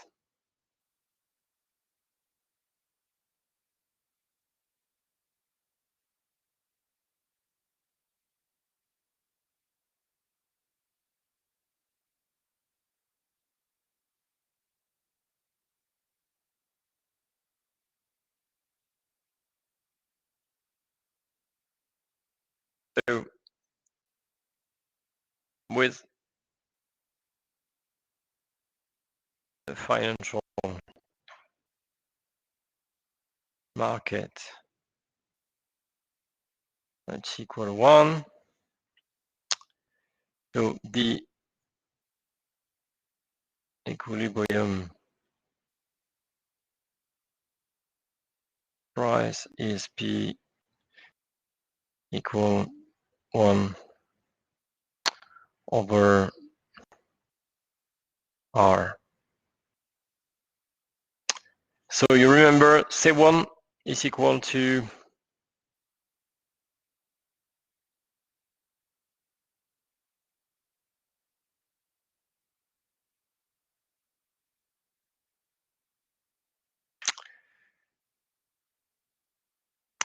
So there are two possibilities.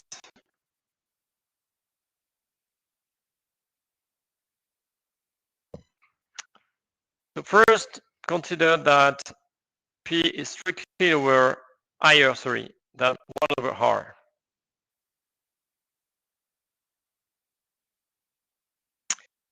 What would you do in this situation? Well, then it is optimal to invest entirely at t equals 0.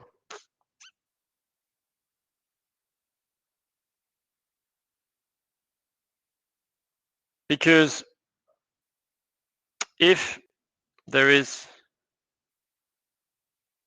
a liquidity shock,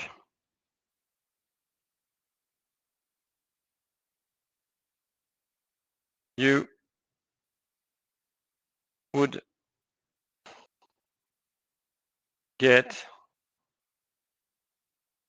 PR, which is strictly than 1, what you could have obtained by storing everything from t equals 0 to t equals 1. But actually, this is not an equilibrium, because everybody would do that and there would be no exchange at t equals 1, because no one would still be able to buy something at t equals 1. So this is not possible.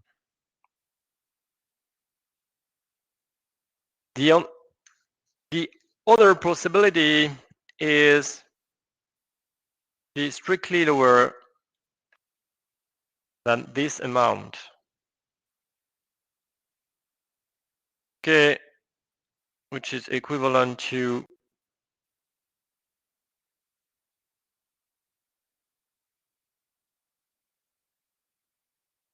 and if this is the case,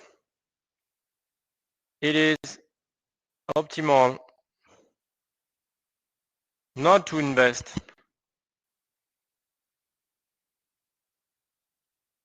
at all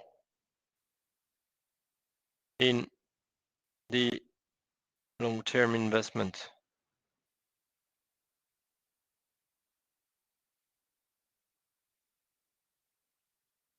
Equals 0. But then there is nothing to buy at t equals 1.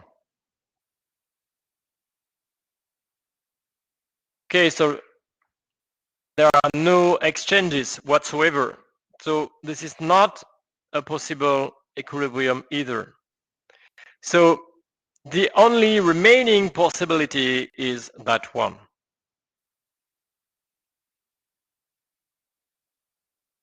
But in that case, you see that with C equals to 1 over R, C1, which is equal to plus PRI,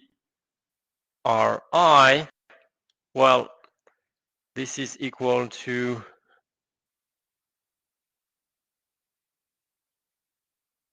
1, and C2 is equal to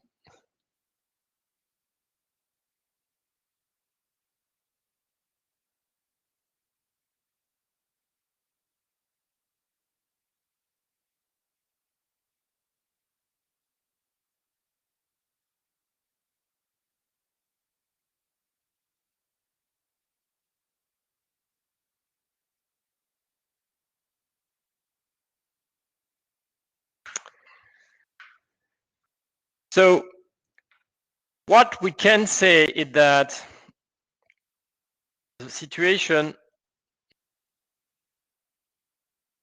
with a financial market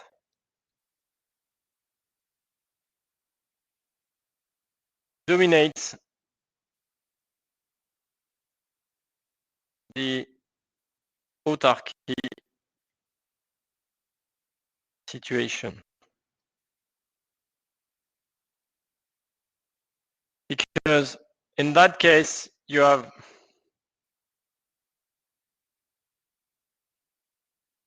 but it's impossible to have the equality for the two. But if C1 equal 1, then C2 strictly lower than R, and if C2 equals R, then C1 is strictly lower than 1. So the situation with a financial market dominates the situation without a financial market, the autarky situation.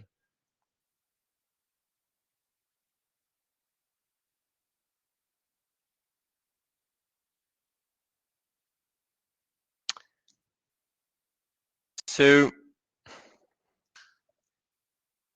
I belongs to the interval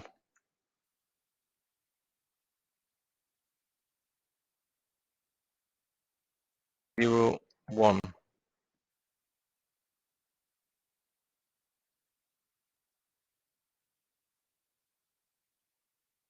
So remember,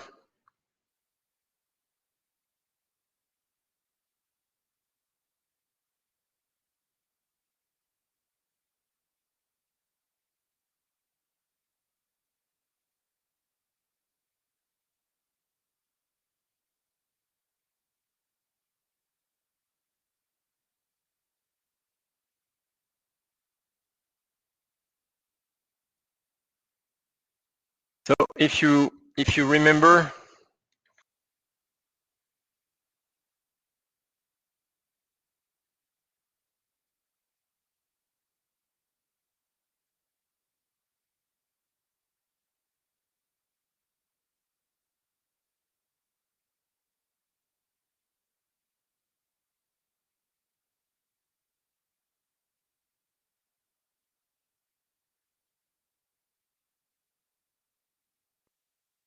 so I would like to answer one question about capital I.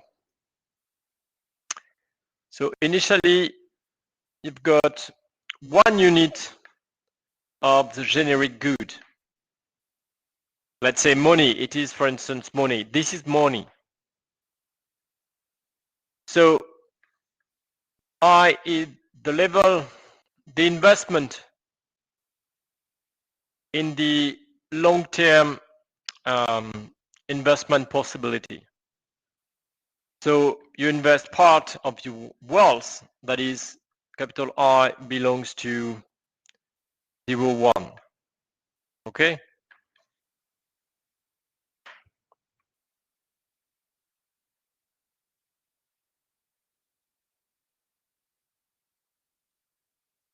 Okay, so this situation, the market equilibrium situation, Pareto dominates the autarky.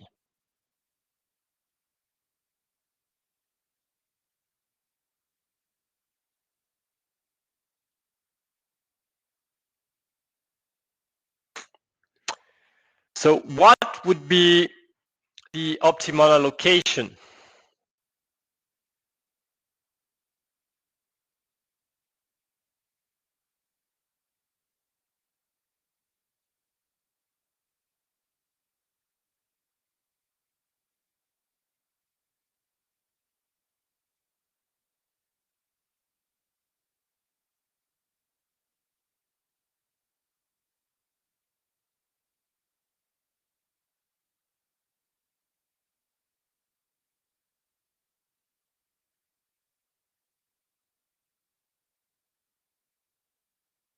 So of course you want to maximize with respect to capital I your utility,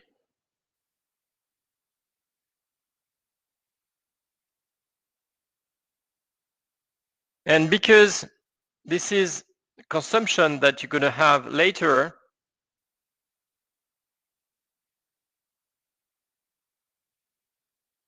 no, nothing, sorry.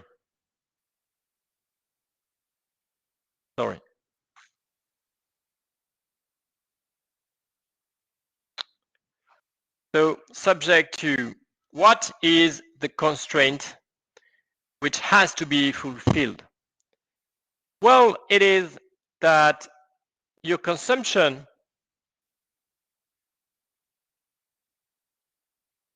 should be lower than what you have to invest, right? Your expected consumption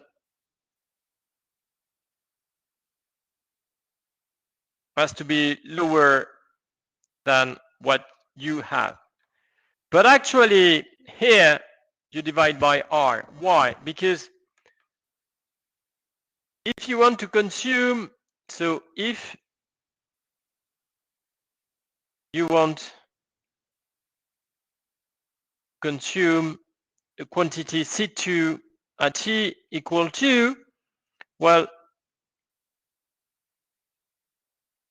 you have to invest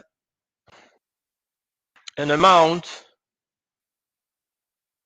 C2 over R at T equals 0. Because 0, 1, 2, if there you have C2 divided by R, there you're going to have C2 divided by R times R, which is going to give you C2.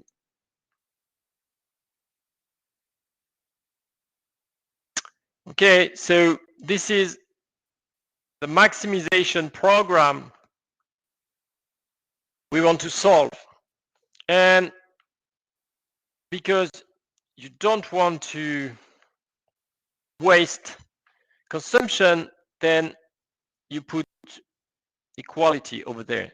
The constraint is binding. Okay. Well, then it is quite simple because you can use the constraints to express everything in terms of C1 or C2. Sorry, here it's not capital I. It is C1, C2. But if I use this constraint, so by using 1, then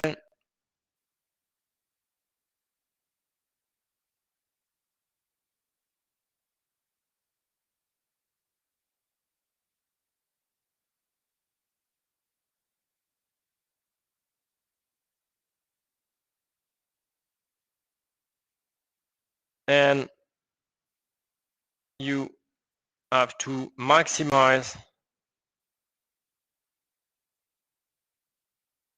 C1 of C2.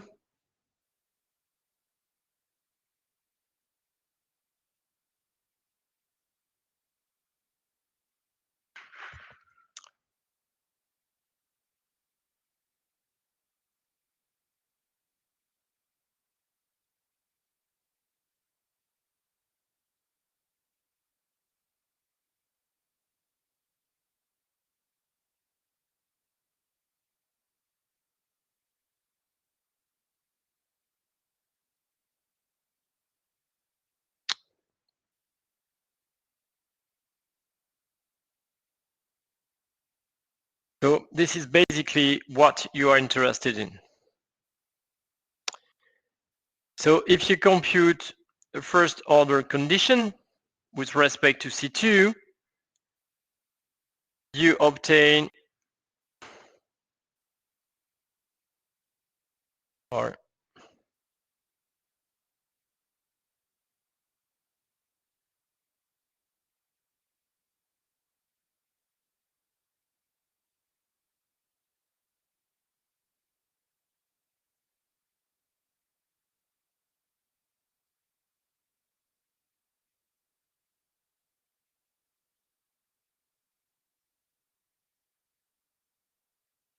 and actually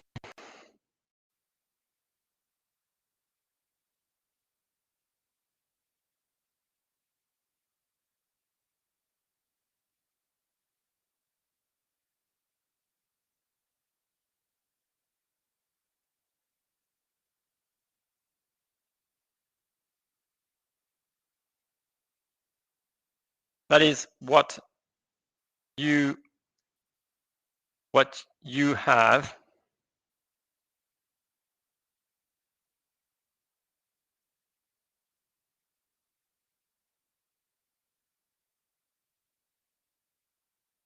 sorry,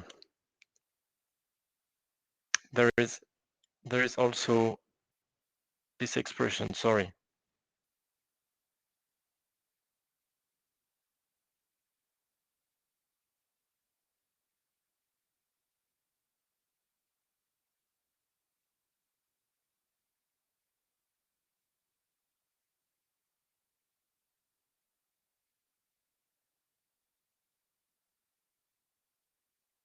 So this equality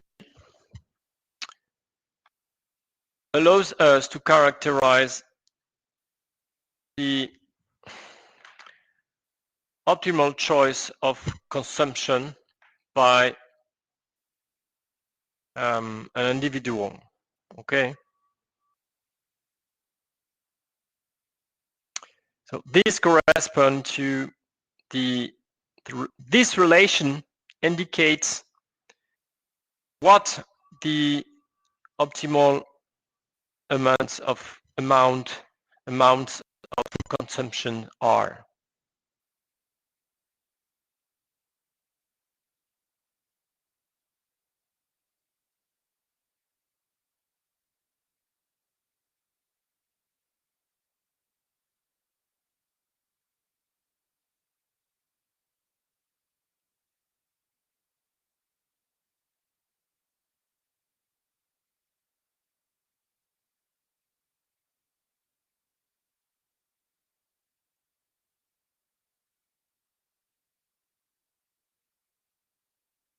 No, sorry.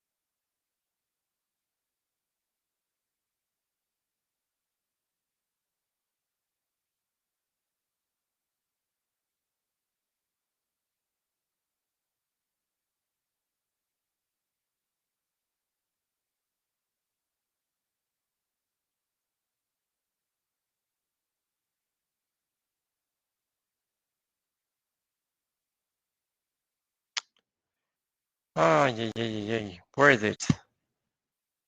Yes, over there.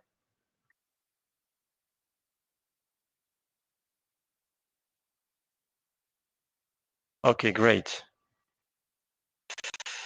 And let me, okay.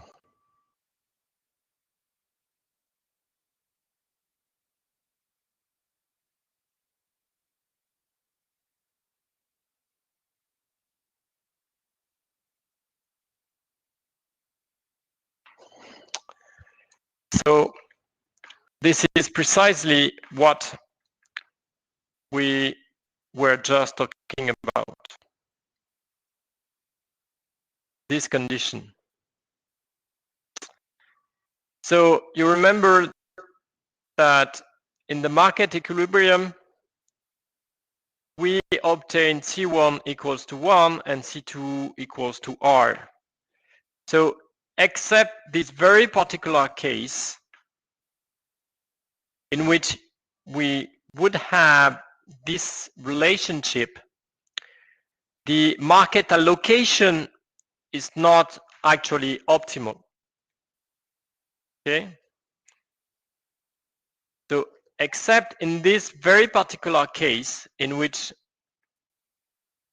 this is satisfied,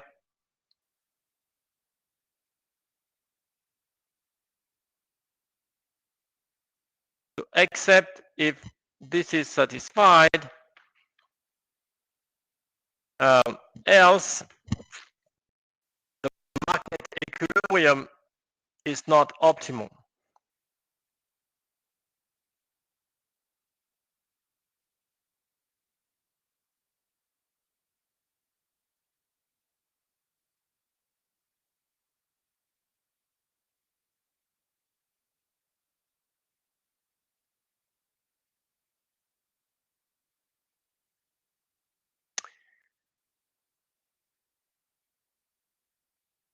So now the question is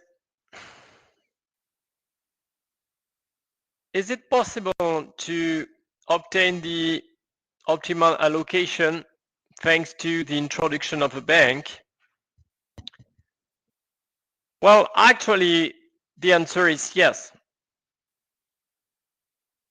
And why is it the case? Because liquidity shocks are idiosyncratic. It's not a macroeconomic shock.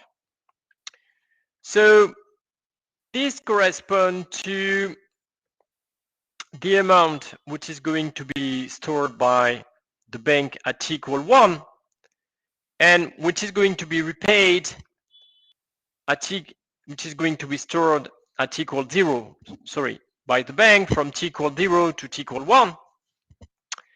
And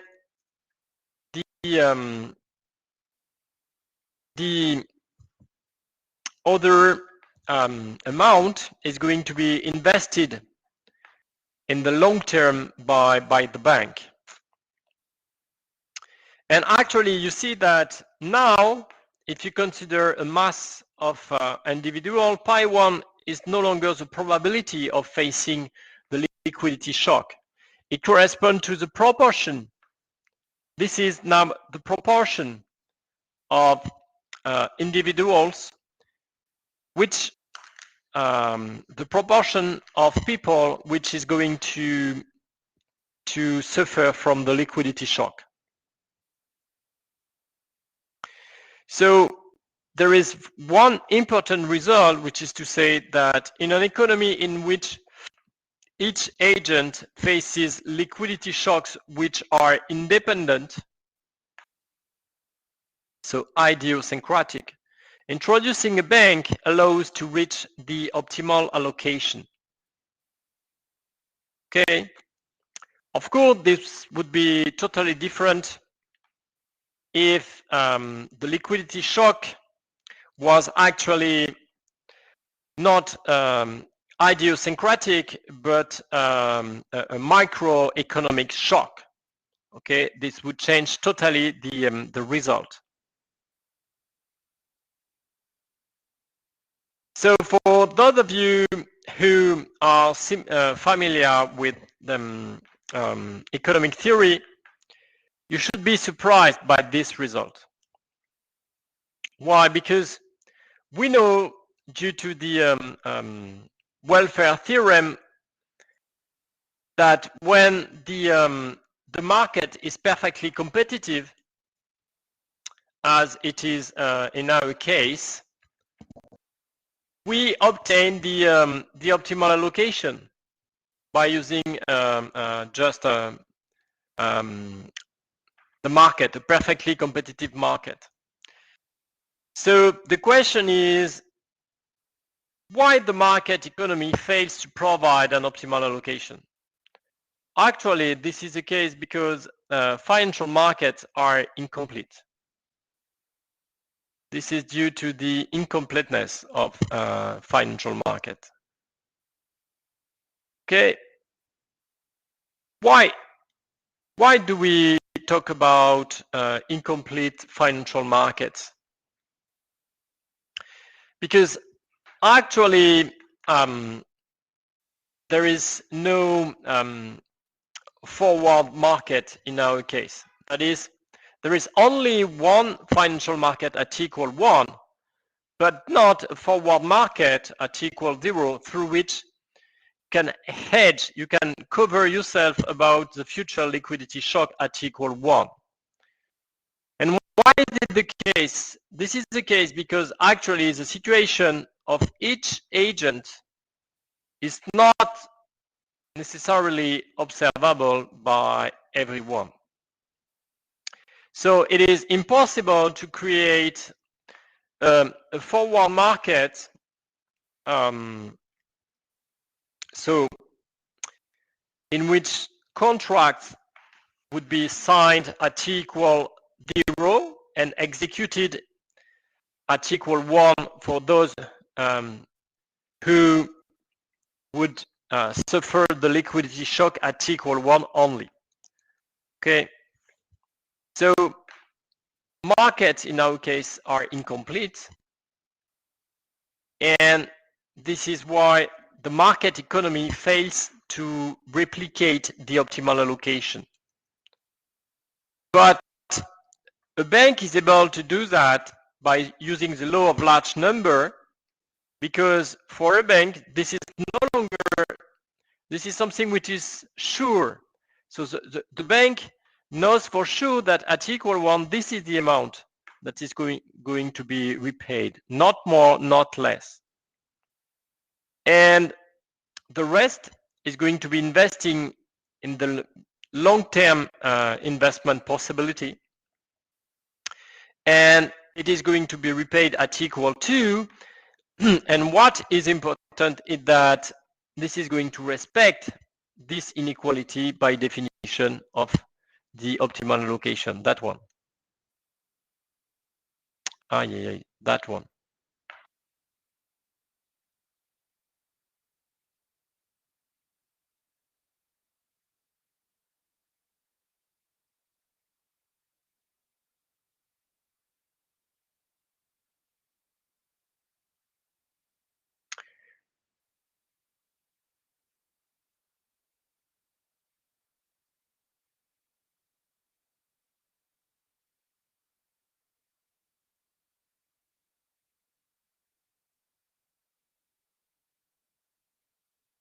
Do you have questions so far?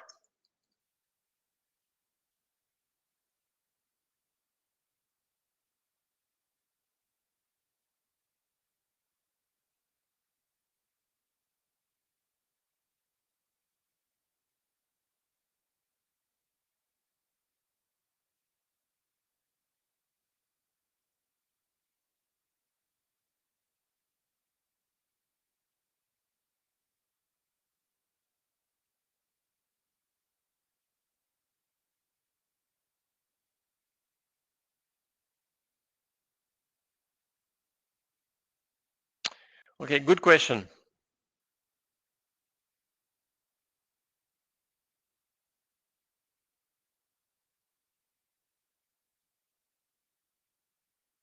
Yes, because in this case, it is the only market is missing.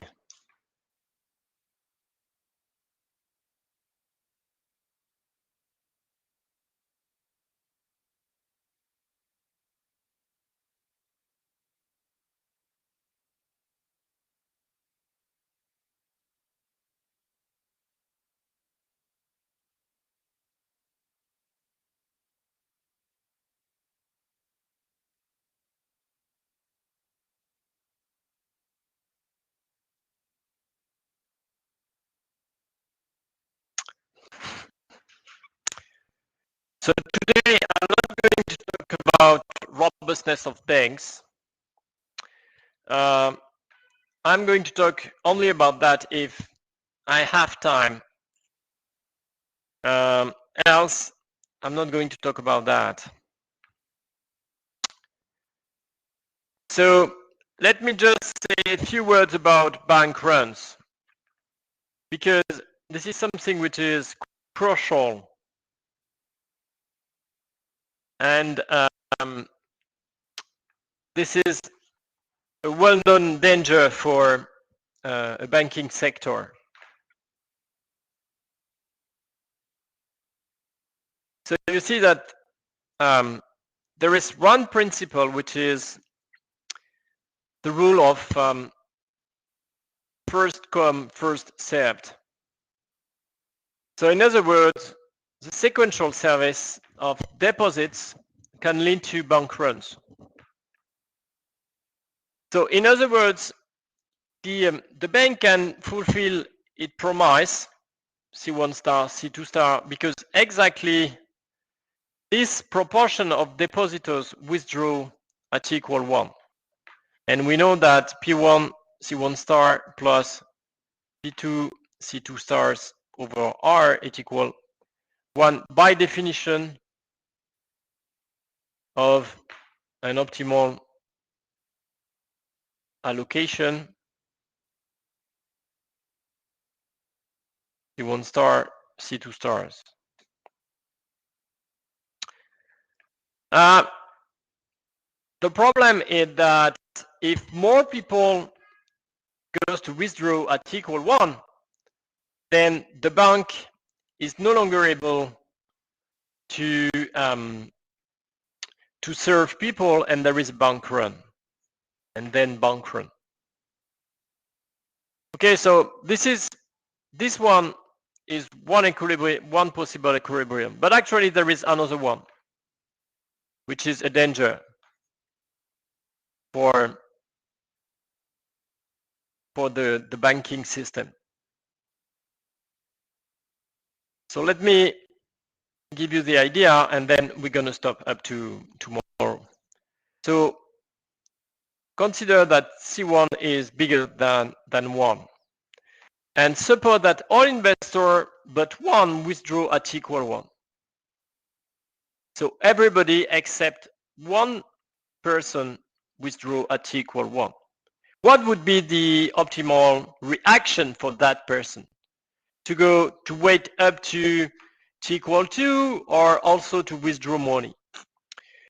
Well, actually, if this is the case, you see that the bank is going to, if all investors but one withdraw at equal 1, the bank is obliged to liquidate all long-term investment at t equal 1.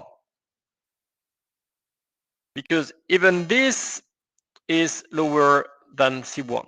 So remember that capital L is lower than 1. And therefore, you see that the last investor, if this last investor waits up to t equal 2, it will end up with nothing.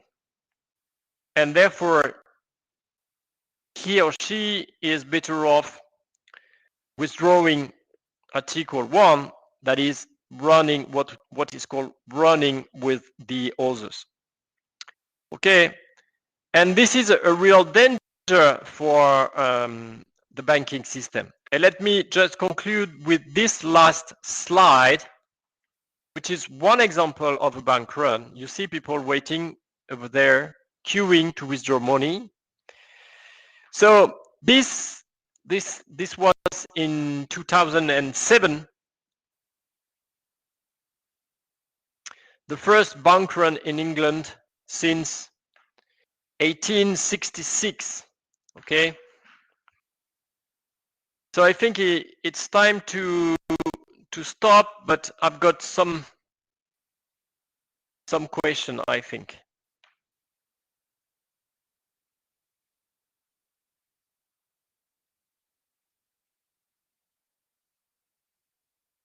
So that means if we have forward market, equilibrium could be optimal, no need for a bank.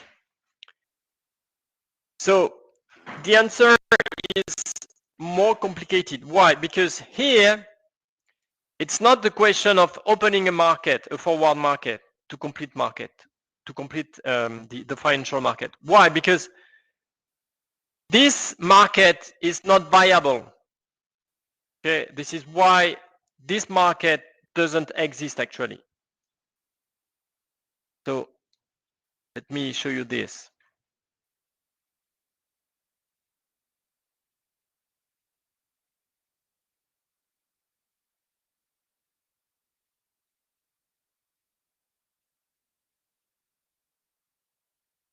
Financial markets are incomplete, but they are incomplete because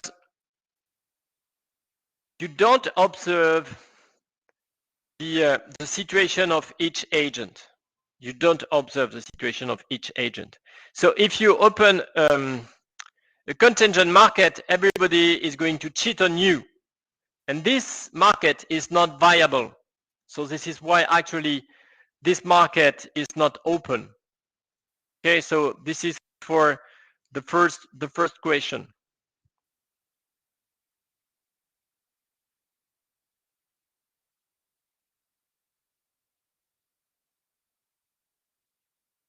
Autarky.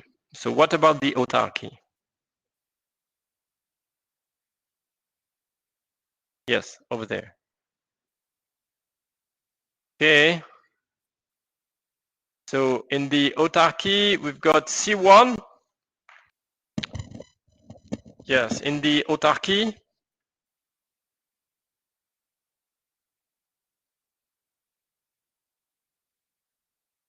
C1 is equal to what you store from one period to another period.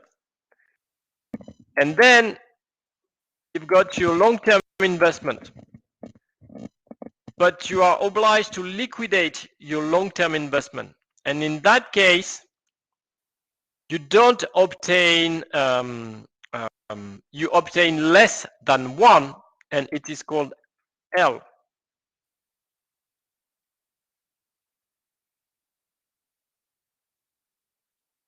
And I agree that in order to have C1 equal 1 in the autarky situation, we must choose I equal 1.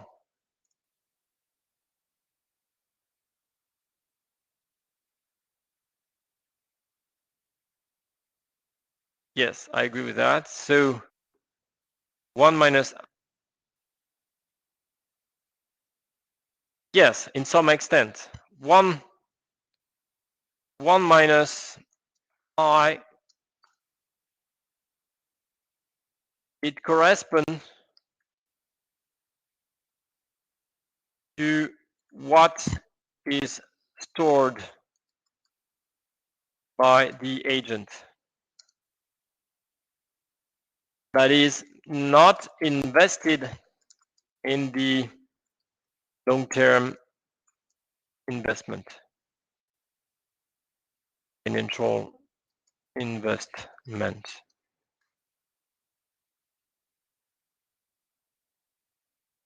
Okay, we are running out of time, so we're going to stop now. Do you have questions? Other questions before tomorrow?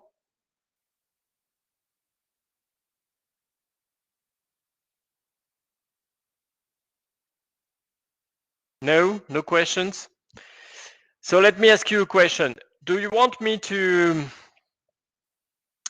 send you what I wrote on the PPT on the, let's say, whiteboard?